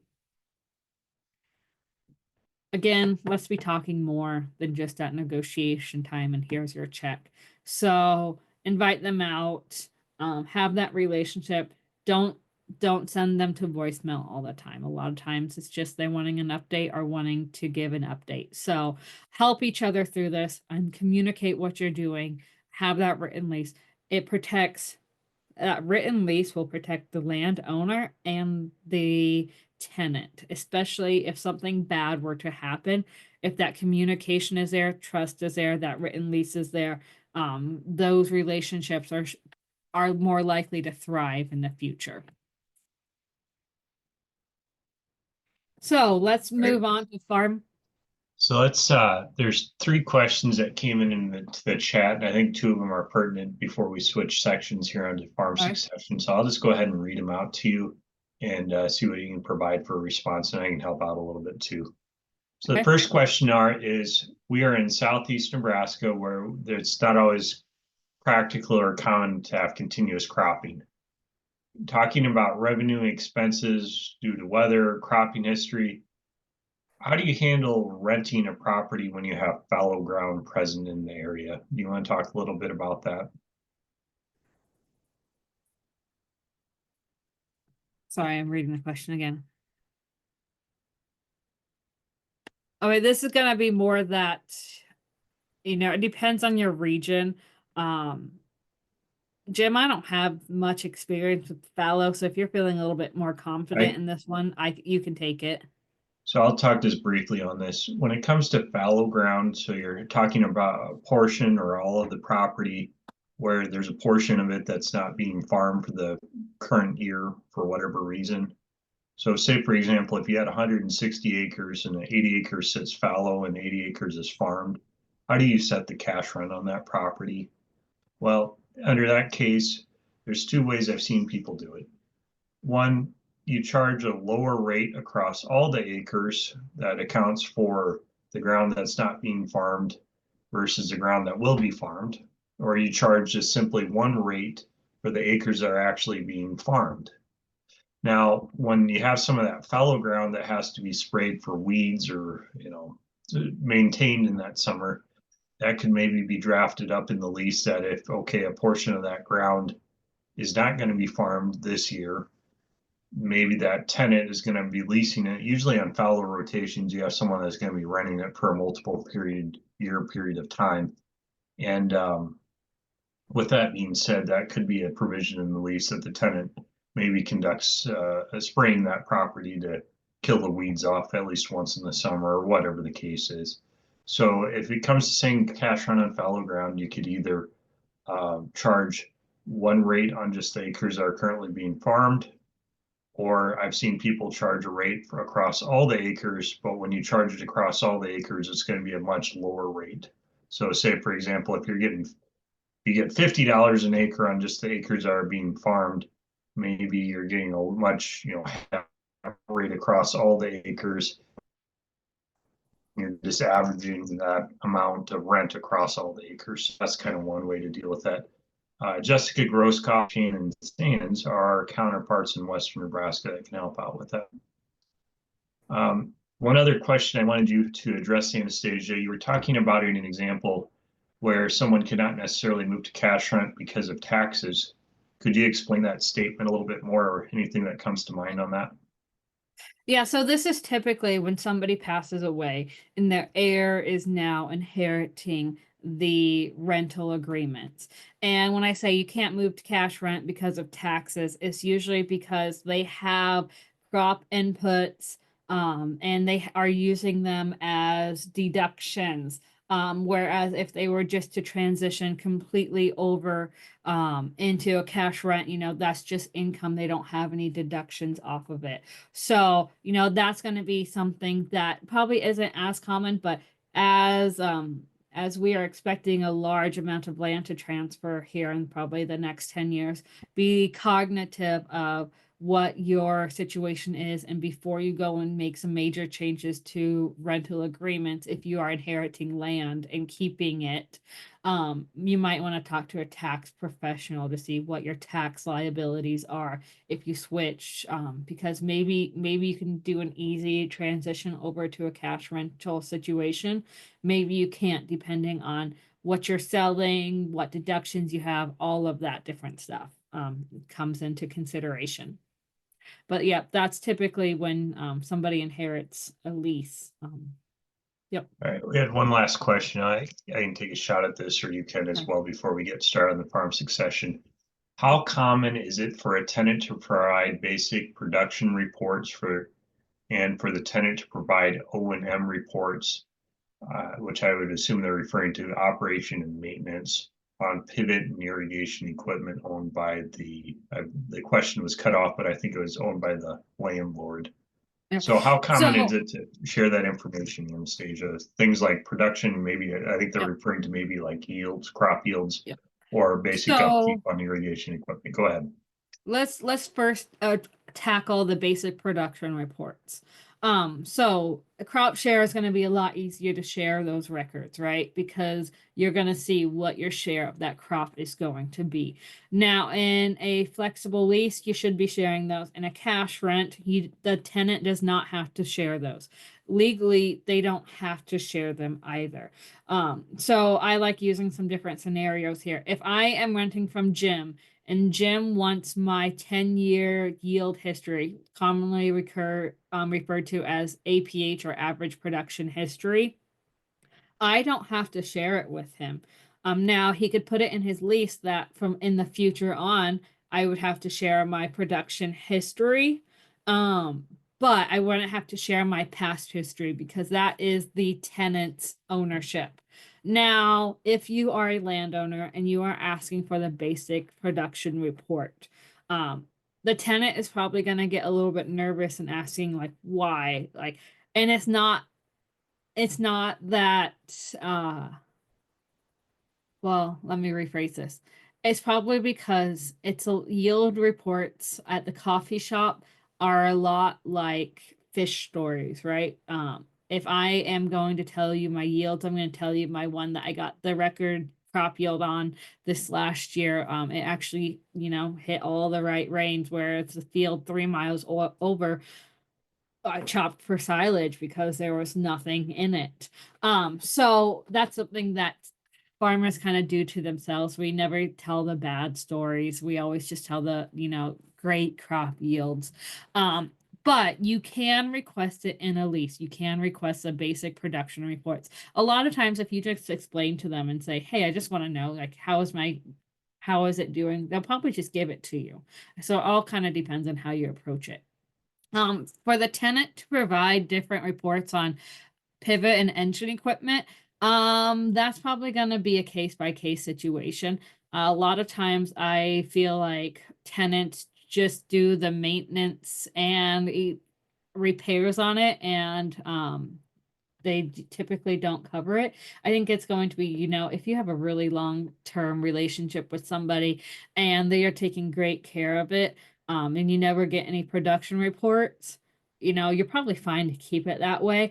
But maybe if you got a new tenant and you weren't quite sure of if their standards lined up with yours, you could surely ask for receipts or other updates regarding different repairs on your machinery that's out there. All right, very good. We'll have you make some brief comments on farm succession, and then we'll be starting our third section. Go ahead. Okay, so for farm and ranch transition and succession planning, the biggest question is what happens when you're done with this? Are you still going to be a family or not? Regardless of if you are 18 or you are 88, it's never too early to start thinking about your succession planning. A bad plan is probably likely better than no plan. And when I say bad plan, I probably mean an outdated plan. But I don't know if there's one perfect scenario, but it's probably going to be better than no plan. So a lot of times families make the assumptions that they want to still be a family at the end. Don't make that assumption. Get that commitment. Make sure everybody's going to be open to maybe making some successions to come to that agreement to become a family and stay a family after an event occurs. So how do you do that? You need to be talking with one another. A lot of times I feel like the Midwest values come into play for transition and succession planning. And we don't talk about money. We don't talk about how much crops we have. We don't talk about how many cattle we have, right? But we need to be talking about what happens in the event that I pass away. How is my farm or ranch going to succeed? Is my ranch viable? Is my farm viable? Can it go to the next generation? And have I communicated it out, right? So who gets to talk in that discussion is really up to the person who owns those assets, right? Or their business. You get to decide who participates in that discussion. And you really need to be open to putting all those options on the table. Be willing to talk through everything. A lot of times Jim and I are asked about who do we include? Do we include just the kids? Do we include the in-laws? Do we include the grandkids? Well, I think it is going to be different for everybody, but I think, the kids need to be involved, especially if you have on-farm heirs. And then the off-farm heirs need to be involved too and communicated if you're making any promises to that on-farm heir. The in-laws, I think, offer some unique perspective, right? Because a lot of times, if you are on that ranch since the day you were born to the day you died, you have that emotional attachment, whereas the in-laws don't, and they can offer some different perspective of it. You can limit how much they talk if you want, that's fine. And then maybe if you have grandkids that are interested in coming and farming, you know, you need to probably talk to them too. But have some sort of family meeting. Don't have it on a major holiday. Don't have it at grandma's kitchen table. I want it on a neutral location on a neutral day. Why do I want a neutral location? Well, if you're at grandma's kitchen table and chores are 50 yards away, if you're frustrated with each other, it's really easy to say, I got chores to do. I got to go out and leave. And distractions are easily there. By having it somewhere neutral, it causes you to save face a little bit. You're not going to blow up at each other when maybe a secretary's down the hall at the library or extension office, and it's going to be it forces everybody to sit there and have those conversations a little bit more, because those easy distractions are not there. It's probably going to take more than one meeting. That's okay. It's an ongoing process, but make sure that there's notes being taken, and those notes are being distributed among the people, so that my recollection is the same as my brother's, which is the same as my mom, so on and so forth. Also, don't make one person take notes the whole entire time. Transition that responsibility among the other people. Make sure you guys spend a lot of time establishing that goal. So where is my farm right now, or ranch? Where do I want my ranch to be in the future? And then what are the steps that we use to get it there? Make sure everybody's committed to those 3 steps, recognizing where you are now, where you want to be, and these are the steps that we have to take to get there. So a lot of times, we see, you know, the assets are easily lined up, that X, Y, and Z are getting this. But a lot of times I feel like in succession planning, the transition process is not addressed. So how are we training the next generation to make these big management decisions? And that's because farmers don't really plan on retiring. This is from an Iowa farmer survey, and it said just under 20% never plan to retire.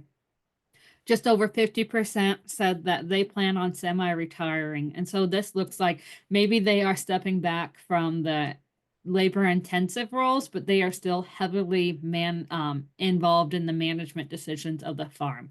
And only just 20% actually plan on retiring completely and stepping away from the farm. So not very many farmers actually fully intend on retiring completely. Why? Well, UNL followed up Iowa survey and did another survey that said 75% have a hard time giving up control of the farm or ranch, which goes back to why that we often forget about how are we training the next generation to make these management decisions. A life event occurs, and now the next generation is making huge decisions that affects a lot of dollars. So let's start them off earlier when it's a little bit less risky to do so.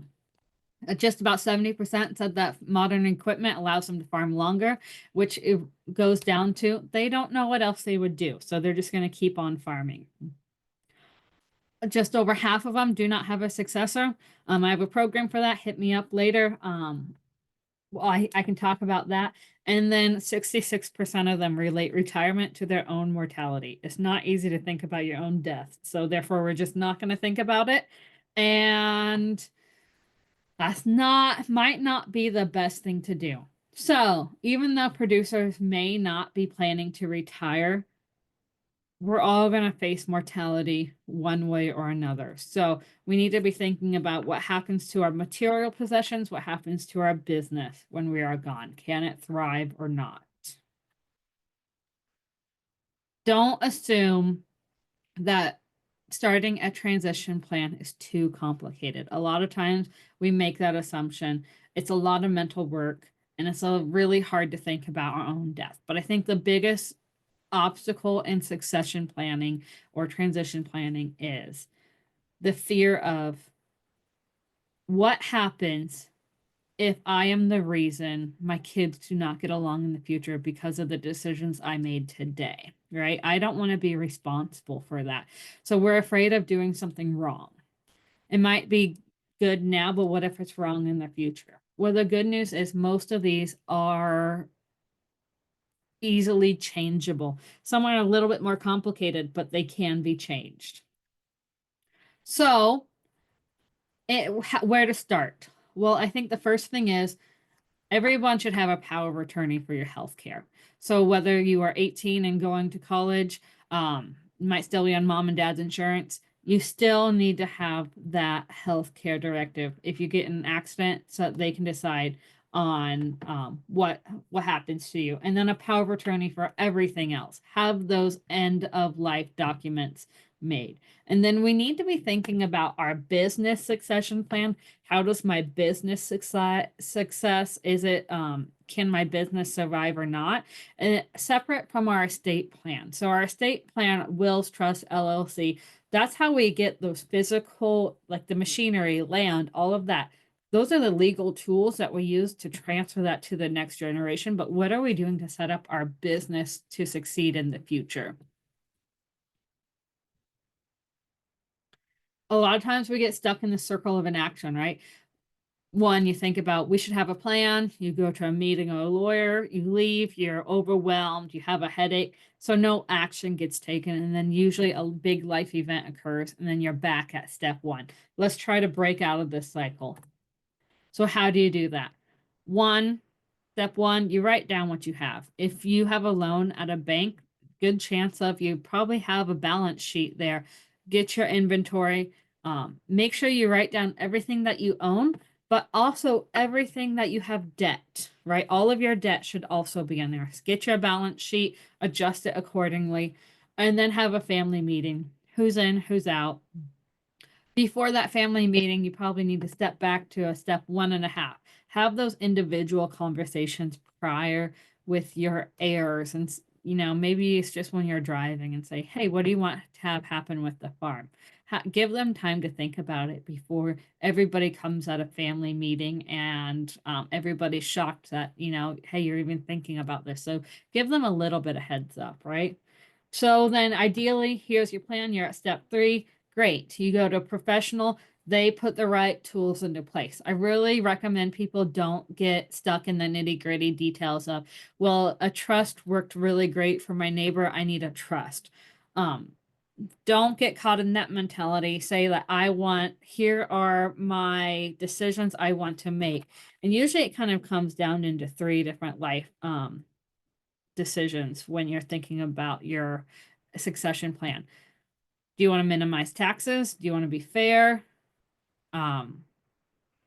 Or I blanked on the third one right now. But you just be cognitive of what your goals are. What do you want to have happen? Write down your goals. And then the professionals will put the right tools into place. Great, sign it, go out and celebrate, but then come back and review it periodically.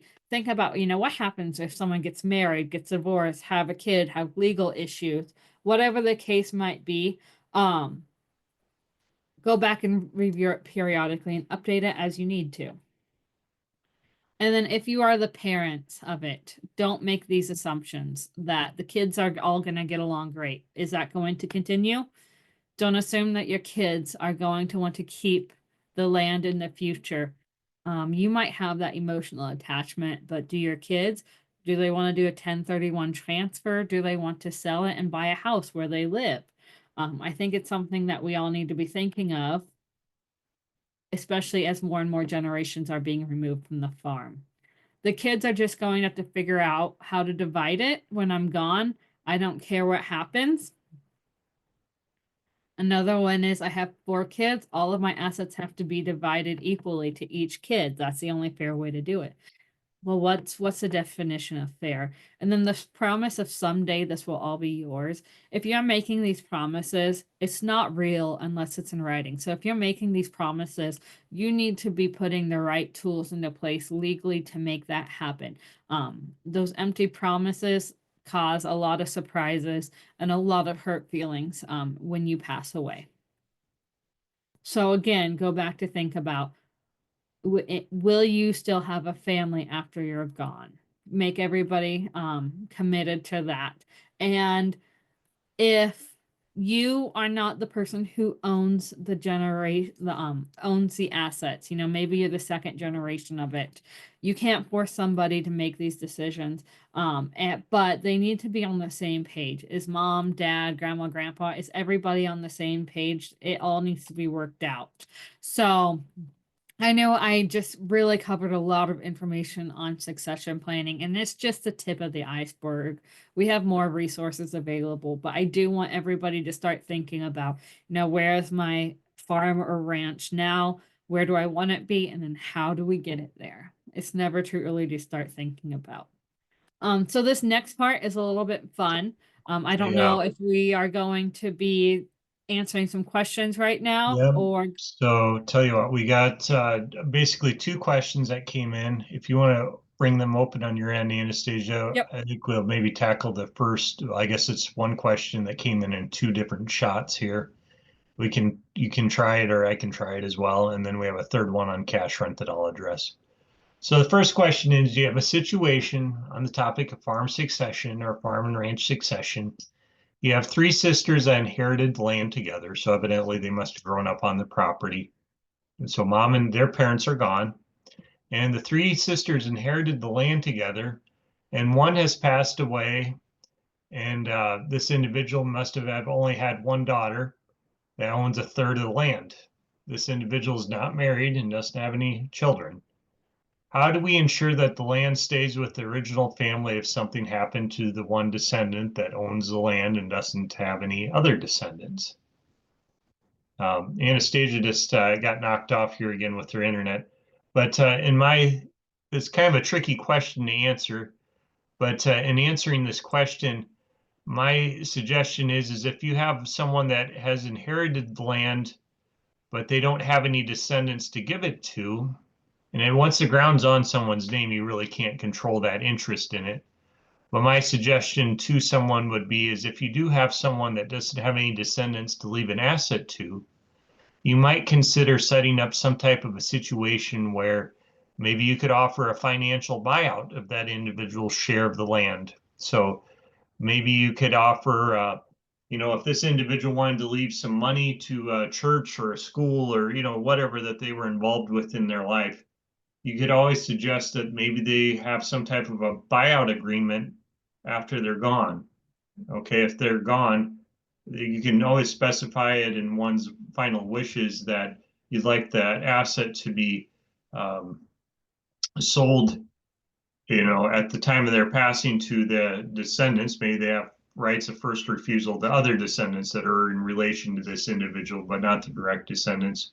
And you could always specify at what price it was sold for or where the money went. So there's different ways to handle some of those things. Kind of a tricky thing, but talk to that person sooner than later about it because there are different ways to set up buyouts or some type of an agreement at the time of one's passing to if that's the wishes of the extended family to try to maintain ownership of that into the future. So we just addressed that question. Anastasia, did you have anything to add to that? Yeah, so this is what is really hard about inheriting without the proper tools. I don't like it when people just inherit a third of a property or fourth, whatever the case might be, however many kids there are, because it's not like you own one third, the eastern one third of this ground. You own one third of every single acre. And so this is when forced sales can happen. I think, if she just if the sister just accepts a check, she probably doesn't have an emotional attachment. Maybe you just offer to buy her out if that's financially reasonable for you guys. Um, but this is something that we see quite a bit of with equal divisions of assets where there's no succession plan and all the heirs receive equal portions. Um, yeah, some forced sales happen. All right. Okay. Another question that was maybe back from our section on cash rents. Does good hay meadow, so when we say a hay meadow, at least the situations I'm aware of when we say a hay meadow, the properties may be cut once or twice for hay in the summertime. And then subject to rainfall, there may be even be some type of fall or off-season grazing during the fall or the following spring. They may even have cows out on the property. Does that cash rent on a hay meadow tie more closely to a non-irrigated farm ground or more closely to pasture? Well, I would say it's probably closer to pasture, but when we say pasture, it's a valiant use. I see a lot of people tend to put that property up on share because some of these hay meadows are even sub-irrigated or subject to the rain and weather and some of those things. Can you get in there and cut it at an appropriate time so you have good quality hay? And also what period of time, if it is a hay meadow that the cattle graze on, how long are those animals actually out there? And when they are grazing it, is the grass dormant or is it more active? I mean, I've seen many different ways people do this. And I would suggest at that period of time, you just charge based on the value of what you have there. So if it's dormant, maybe you're charging a third or a half of what the summer grazing rate was, and just charge for the period of time that the cattle are actually out there. So, okay, with that, we'll go ahead and get started with the questions. I'm going to leave my camera off. But today we're having some internet challenges, so we'll just go through these questions here quickly, and we'll let everyone get on their way. So Anastasia, why don't you take the first one? Right. When should cash rent be due from my crop or grazing land leases? Well, I think, it all depends on what you guys want. I think it's very common to split it up half and half. Why? Because what's due in May and what's due at the end of the year? Taxes. So I think it's going to be varying on needs. I think, it's fair not to ask for 100% of it at the beginning, because chances are that cash rent at the beginning is probably on a line of credit. So whatever your rental rate would be, add about 10% on it right now. And that's what they're actually paying for it. But if you would also like to split it up into thirds, if that's more financially reasonable for you, if that's what you need as a landowner, I think it is fair to do so. I think whatever you do, I think a portion should be due at the signing of the contract before the crops are planted, and then some closer to harvest is what I think is the most fair way to do it. Okay. And then I'll take this one too. Should I rent my land out on a single or multi-year lease arrangement? Regardless of the situation, whether if you want to sign a new contract every single year, we encourage those multi-year relations. You don't want to be switching between a tenant and a landowner. You don't want to be finding a new tenant every single year. It's exhausting, the paperwork that goes behind it. But I think it kind of also goes down into what is your relationship between you guys? I think any new tenant landowner relationship should probably be a year-to-year lease. Make sure you guys are good fits for each other. If it's some that you've been with for many, many years, I think it's okay to sign a multi-year lease, especially if that person made the large investment of lime or other nutrients. They're building up that soil, or if they put a pivot on that piece of ground. I think a multi-year lease is appropriate then. But again, keep it reasonable. You don't want to have, don't be signing a 50-year lease. That's not reasonable. So just be really reasonable with your leases that you are signing. All right, very good. So the next question we have here, why don't you finish this one out? Sorry. Over the past 15 years, single leasing has become more popular. It allows a greater flexibility, especially for a cash rental rate situation. I think Jim and I would both agree that as more people are inheriting land that are removed from the farm, we're seeing a lot more cash rents than we have in the past. And I think, that single year lease allows that flexibility for that rent to change up or down depending on the economics of the farm that year. All right. So some good insight there regarding duration of the leases. And remember, leases are negotiable. and when the cash rent is due, and some of these things, these are negotiable things. You just got to keep in mind the capacity of the individual that the property is being rented to. If you're renting to a beginning farmer and you want all the cash rent up front day one when the lease is signed, well, that someone might have to borrow all that funds. So negotiate and make those decisions accordingly. Now, on the question, if a tenant does not pay a landowner in accordance with the terms of the lease, when the lease amount is due, does the lease terminate? What happens? Well, in the state of Nebraska, it depends on, first of all, what is in the lease. If you have a late payment, is there a penalty clause? Does it specify what happens if a payment is made or missed? And depending on where you're at, what state you're in, there are terms that can be applied where you put basically a lien on the crop or on the cattle, and it retains the ability of the landlord to recover a portion of that rent before that commodity, crop, livestock, whatever is sold. And if you're going to do something like this, you're probably going to have to get an attorney involved, and that's fine, but just be aware there's a cost associated with doing some of those things. So talk to an attorney if something like this is happening sooner than later. Let's go to the next slide. Hey, Anastasia, you want to go to the next slide? Oh, I think we just lost Anastasia one more time there. Just give me 1 second here, folks, and I will get my slides shared with everyone. Okay. Okay, and Anastasia, I'll just go ahead and share my slides if that's okay with you. All right, so we just got done talking about Sorry, everyone, termination of my the Zoom lease. keeps on crashing. Yeah, that's fine. We'll just go ahead and we just covered what happens, and you can put a lien on a growing crop or even on livestock. So just consult with an attorney and be aware of how these things are handled if the cash rent payment is missed.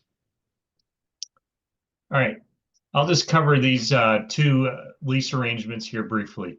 This just reinforces what Anastasia covered before. When it comes to verbal lease arrangements in Nebraska, for cropland, remember verbal lease terminations must be terminated prior to September 1. So an example, if you had a verbal lease, whether you're a landlord or a tenant, and you wanted to terminate it, you needed to let that other individual know before September 1, because March 1st is the starting date, 6 months before March 1, 2025. 6 months must be given for verbal lease termination notices on cropland. Now, the other major type of lease, broadly speaking, is a pasture lease. And on pasture leases on grazing land in Nebraska, typically those are 5-month leases. And you do not necessarily have to give a lease termination notice to the other party if you wish to do something different. Now, if you're in the western part of the state where you might do some type of a rotational based grazing system where you're not directly grazing it 5 months straight, but you might rotate cattle on in the spring to calve them, then you let it grow back, and then you rotate on in, say, the winter or the following spring even. That would probably follow an annual lease a little bit closer than a 5-month grazing land lease. And also, if the tenant retains any of the rights to the property to perform recreational activities, so an example, they graze it in the summer, and then they want to go hunting out there or riding horses in the winter or something like that, that would be closer to an annual lease. So just be aware that depending on how the lease is set up, that will influence how we terminate it. But broadly speaking, if it's a 5-month grazing land lease, you do not have to give verbal termination notice, but it's common courtesy to give notice to that other individual. Okay, do you want to take this one, Anastasia? I sure can. All right, so where do you find examples of these leases, right? So if you click on aglease101.org, you click on the document library on the top right-hand side. On the right-hand side, you have all of these lease forms. So these are ones that you can download onto your computer. You can type in your information, you can handwrite it in, or you can even just copy and paste what applies to you and what doesn't, you can leave out. But they're a good place to start for beginning a lease. On the left-hand side, we have different lease publications. So if you call Jim or I to ask about what should I be charging for the Quonset that is at my farmstead that I am charging, or that's I'm not using, that my renter is using.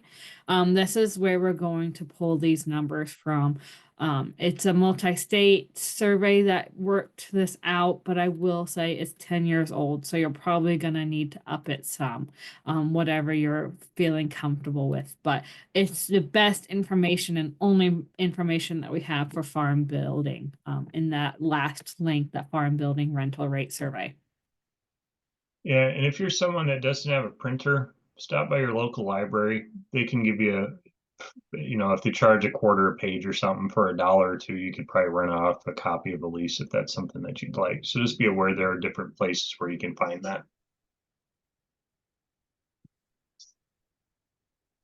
All right. So what provisions need to be in a verbal termination letter? When it comes to a verbal lease termination, if you must terminate the lease with someone else, there are certain things you need to have in there. We don't have an example letter.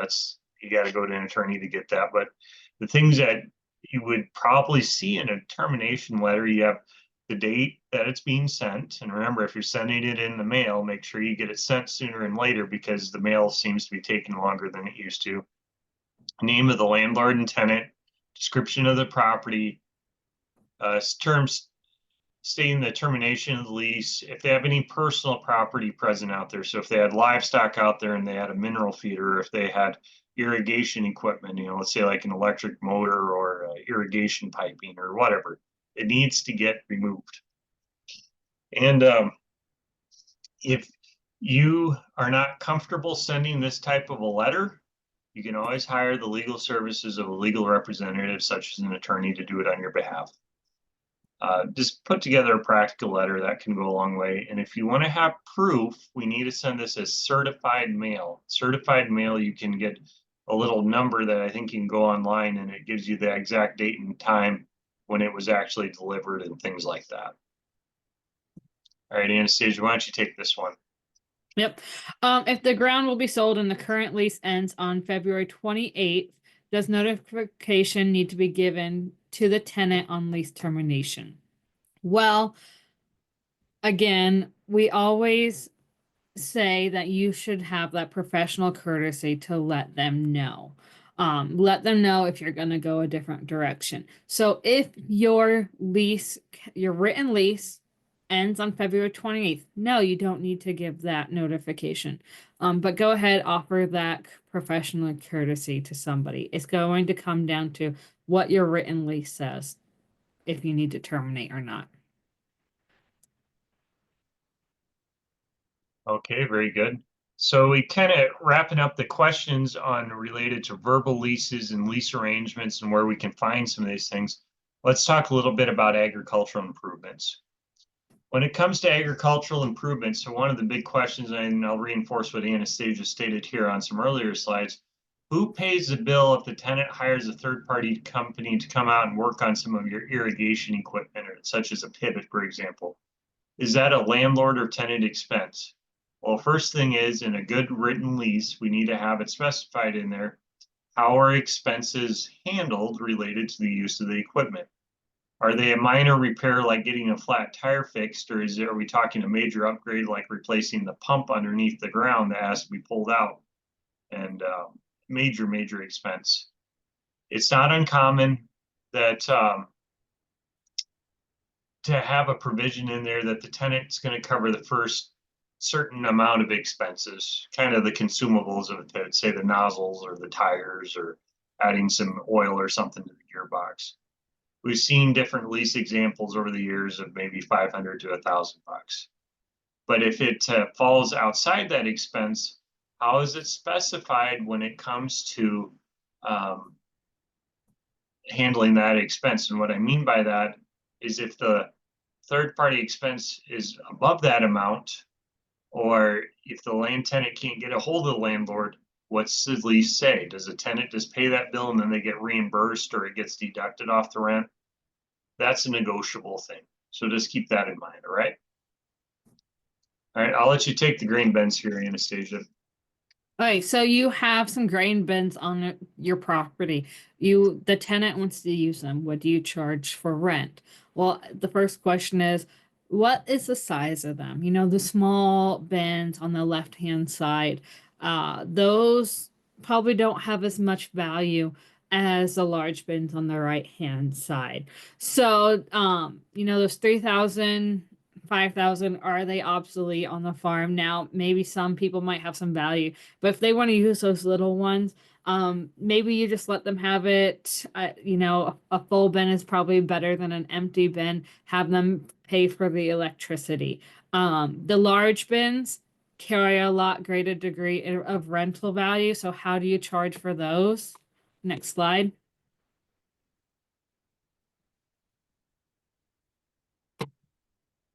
So again, size and structure, we really consider a flat rate fee. You don't want to be charging on a monthly fee because why?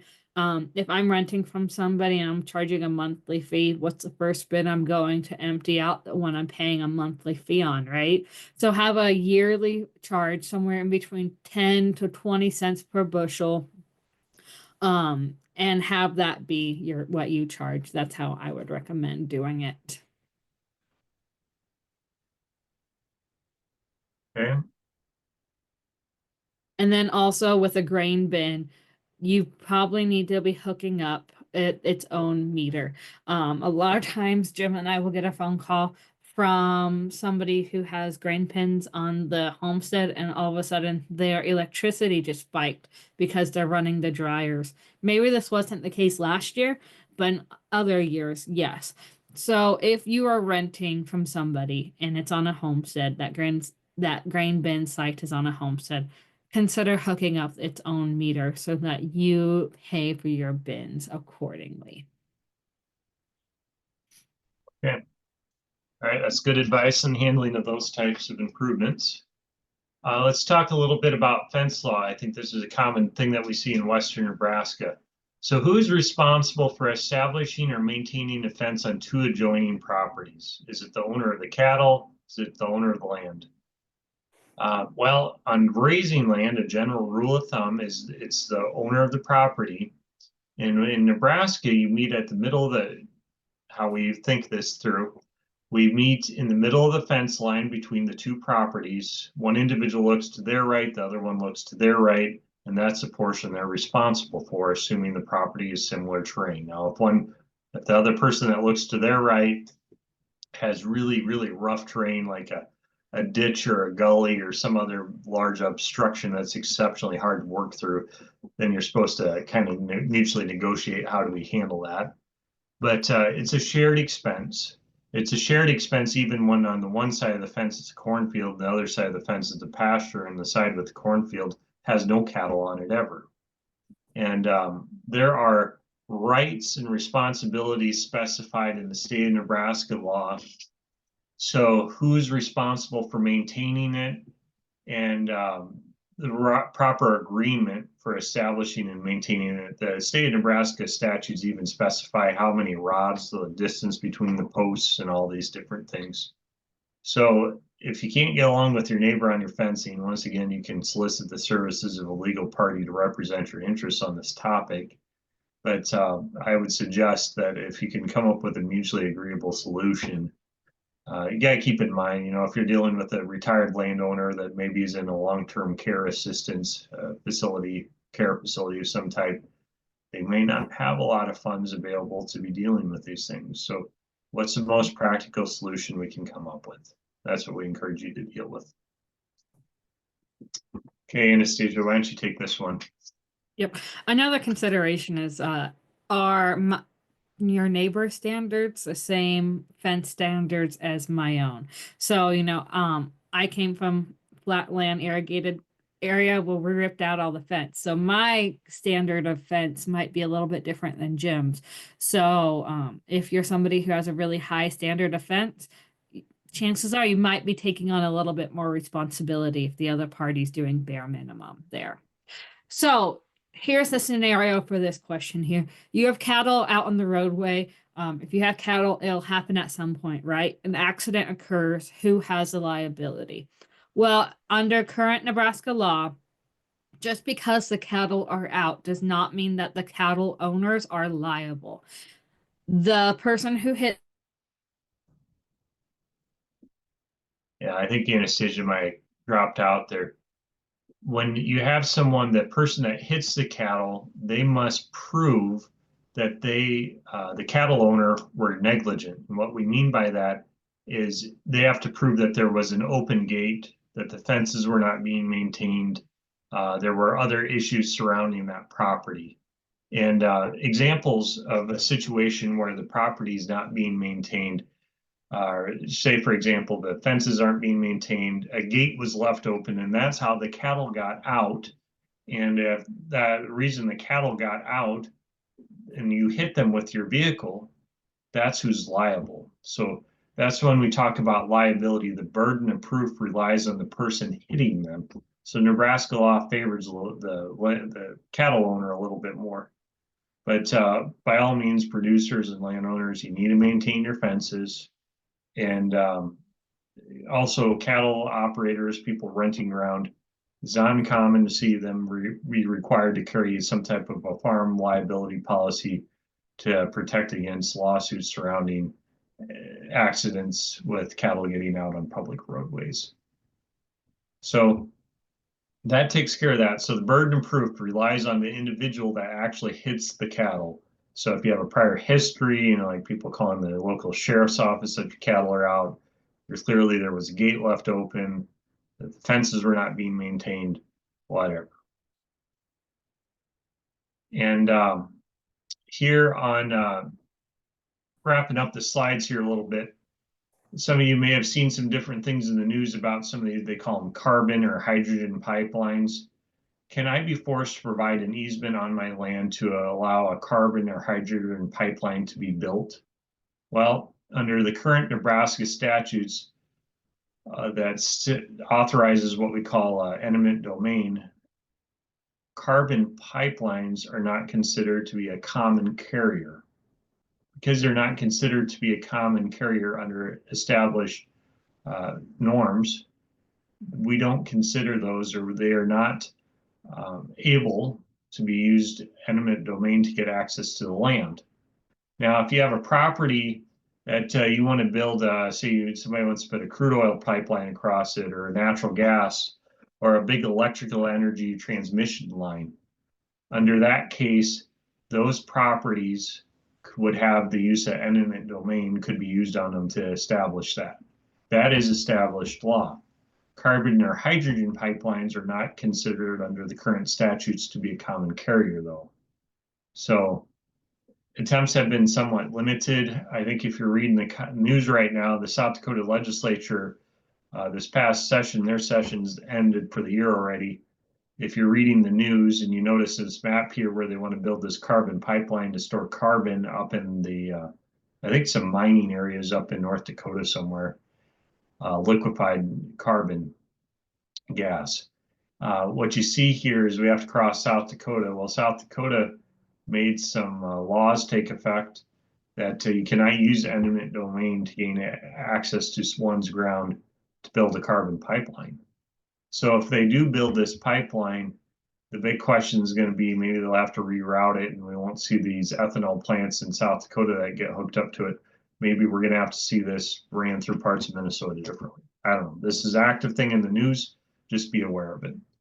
And on the topic of eminent domain, we'll try a few more things here.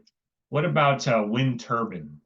Can you be forced to provide an easement on your land or sell off a portion of your land to build a wind turbine on it? Once again, wind turbines are not considered to be a common carrier. The large electrical transmission lines from the wind generation site to a big city somewhere or whatever, that is considered to be a common carrier, but the wind turbine is not.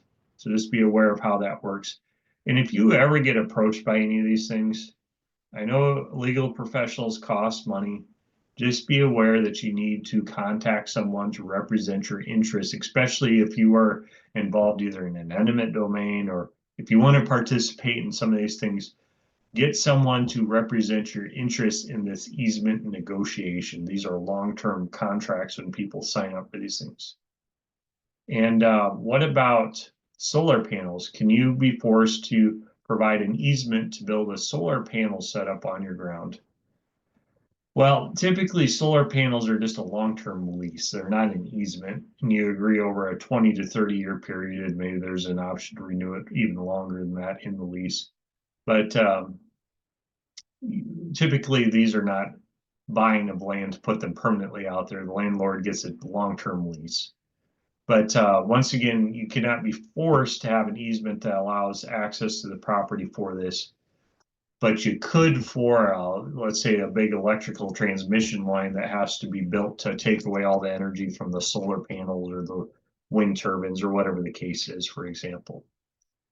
So I'll move on here. I think Anastasia is having some technical difficulties. I had one question I want to address before we get started on flex leases here. How important is it for a landowner to have liability insurance in case of someone trespassing and gets injured on their property? So if, say, for example, they are trespassing because they see a deer that they want to go out there and hunt on your ground and you didn't give them permission to, does posting no trespassing make any differences? Well, I'm not an attorney. This is a good first year law school question, right? But I'd say posting that it's private property, no trespassing is not a bad thing irregardless. And yes, should you carry general liability insurance on your ground? Yes, that's a good thing. Why? Because you are buying the use of an attorney to represent your interests in the case of an accident. So make sure, and I do know that the liability rates, the cost of that insurance has gone up some. Kind of a general rule of thumb is at a minimum, you want to carry at least enough liability insurance equal to the value of the land or any other assets you might have. And also cleaning up things, like if you have an old farm site that's dilapidated and falling over where an accident could happen, that's cheap insurance of paying someone to go out there and clean up that old farm site and tear down old buildings so that you wouldn't be held liable if you had someone that wanted to live there or, seek temporary shelter there, whatever. All right. And the other question we had, I had a tenant cancel a multi-year lease with 2 years left on the lease. What are they responsible for? So under a multi-year lease, is there a provision in there that says that either party could back out or cancel, quote unquote, cancel the lease in the event that they would want to get out? So first of all, was that in the agreement? Now, if it's a verbal lease, that's kind of hard to prove that. But if it's in a written agreement, is there any type of a buyout or a term in there that says what happens if you would want to exit the property for whatever reason? So that's the first thing. And secondly, if they fail to perform on the lease, they could probably be held liable for that. And when I say perform on the lease, I mean fulfilling the terms, farming the ground, making rent payments in the future and that. I still think on average, land is competitive enough in the state that you could probably find someone else to farm it. And practically speaking, if you have someone that really doesn't want to be out there, I don't know if I would necessarily want them out on my ground either. So I think hopefully you could still find someone else to farm it or ranch it, graze it, whatever. But once again, what does the lease say? That's a key thing. So that's why we like single-year leases with multi-year relationships, because you just never know if someone gets into a situation where they don't want to rent it for whatever reason, or if the ground has to get sold. I personally think having multi-year relationships, I like having tenants out there for a long term, but year by year deal where you renegotiate cash rents down, up, whatever to account for what's going on is very important. Okay, so let's round out our questions here. And Anastasia, did you want to try this or just want me to keep going? I can sure try if I cut out. All right, go ahead. Take over. Okay, so you are interested in a flexible cash lease arrangement. How should it go up or down? And this is going to follow some grain prices, yields, or revenue. So I go to Jim and I say, I want to pay $170. I am the tenant. He says, well, I want $230. So we agree on the middle. Let's just say our base rent is $200. So what this means is no matter what, if we have a record year, corn goes up to $7, I'm not going to pay any more than $230. $7 corn is probably a little bit of an exaggeration, but it shows that I'm not going to pay anything more than 230. But it also protects Jim, saying that as a landowner, if things turn around and go down, he's going to have at least 170. I can't go any lower than $170 per acre. So that's how this scenario works, right? So how to go from there. Jim, you want to go to the next slide?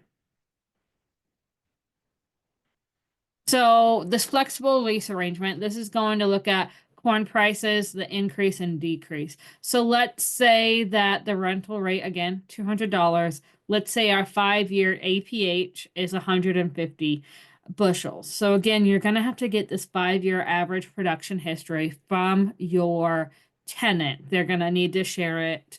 And then we're going to use the expected farm price of 420. But then the harvest time increases. Let's say it actually went up to 465 per bushel. So that's 45 cents higher. It went up 10.7%. So how does that affect our prices? Well, now instead of that 200 base rent, I'm now paying $221 an acre, simply because that harvest price increased after harvest. So what we are predicting, it went up. Now, just using the price on the other flip side of it, if it went down to 375, it decreased 45 cents per bushel from what we're expecting. So now instead of paying $200, I would actually be paying $179 an acre. So it just follows the trends of the markets, the scenario does. It's one way to do it. I think, if you're going to look at a flex lease situation, you need to just sit down with a pen and paper or Excel, whatever you're comfortable with, and kind of figure out, would this be reasonable for you? Next slide. And so this one, I'm not going to walk through the entire math, right? But this is going to be based off of crop revenue. So with this scenario, it shows that on the left-hand side, prices went up to 495, but the yield went down 10 bushels. So with this saying that the final rent was 242 an acre, but again, we're not paying anything more. Oh, sorry, this is a $220 to begin with. So now I'm paying 422. Now on the flip side, the actual yield went up 15 bushels, but went down in price quite a bit. So even though we had higher bushels, we had a good record, or not maybe record, but we had higher, we're still seeing a decrease in the flex lease. We're seeing a decrease of $10, just showing that this accounts for the market prices, but also the trends in yield. So this might be a better scenario for somebody who has dry land acres that are a little bit less consistent than irrigated acres. Okay.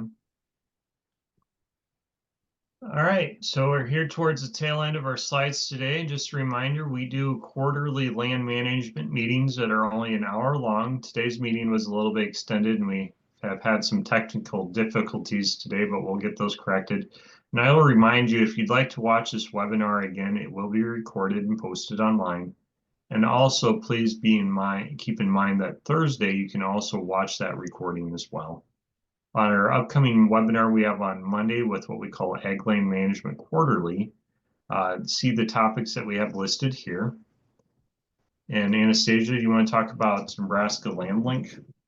So Nebraska-Lincoln is a service that we are offering. If you have land that you want to find a new tenant for, we have land seekers, and we are trying to match landowners with land seekers. So you fill out an application, whether you are a landowner or a land seeker, and we try to match with somebody. We have everybody from we are just renting out a quarter of a section from in that arrangement. Maybe somebody inherited it, their current tenant retired and they wanted to rent it to a new and beginning farmer. They came to us, found a match. And then we also have scenarios where a farmer is completely stepping back. He is retiring, matched with a land seeker. That land seeker is now slowly buying out all the machinery and that business side of it, whereas his assets are still going to his heirs. And so it's allowing somebody who maybe doesn't have a step into farming to come in and have that assistance, that slow buyout process. So if this is of interest to you or you have more questions, give me a call. All right. We thank Farmers National Company today for sponsoring and helping out with our meeting. It's always appreciated. And I am going to pop my contact information up here, and I'm going to look at the questions for our group. Let's see here if we got any. Let's do that. I think he's asking. I got a couple partial questions here that weren't completely. Anastasia, does that first question that came in, does that make sense to you on the Yeah, charts? I think what they're both referring to is the slides I covered referring to the flexible lease. Are those Excels, are they already formatted that they can put in their scenarios to see what happens then? Are those available to share? Yeah, so those are just simple tables that we put together. And I don't have a spreadsheet where we released it to the public to actually calculate it. I purposely made those kind of on just as an educational tool because I really want people that you have to sit down and work through the numbers. And I hopefully when you get it in your handout, you can take a look at it. I encourage you to grab a sheet of white paper and a calculator or even Excel if you know how to use it and build it in a way that makes sense for you. I'm a little bit hesitant to put out a blanket spreadsheet because unless you really get into the nitty gritty of it, it's somewhat hard to understand that. Okay. All right. So, all right, next question we have here, and I'll try to answer this one. We've had a lot come in, so I've tried to answer them to the best of our ability. Regarding HAL, which I think is high average and high third grade average and low third grade, is it possible for someone to get to you from you, for example, the top 10 quality land in a given region and the average cash rental rate associated with the top 10% quality land? So with that, what we do is we just simply ask people, what do you estimate the upper third of cash rent is? What do you estimate the lower third is? And what do you estimate the overall average is? The specific grades are not, they're subjective in the minds of the people taking it. We don't have it directly tied to a specific parcel of ground with sandy loam soil or something like that. It's just an estimate that's coming in based on the subjective nature of the people taking the survey itself.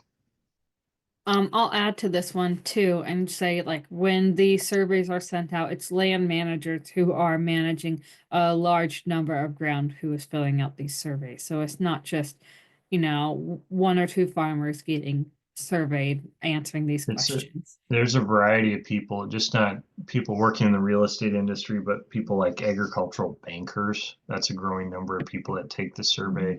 People that have firsthand knowledge, agricultural bankers, appraisers, land consultants. There are some farm managers. Some farmers take it even. It's just a variety of people that have firsthand knowledge on transactions occurring surrounding land values and cash rental rates. Okay, do we have any other questions? This is your final call. All right, well, I think we'll go ahead. Anastasia, do you have any other closing comments? Nope. Thanks you guys for bearing with me and my technical difficulties. All right. Be sure to keep an eye out. We'll get our slides posted from today. I think Ryan Evans, our media specialist, already had those sent out, but if you don't have those slides in person, you hopefully will in the next week or so. So thanks for joining us.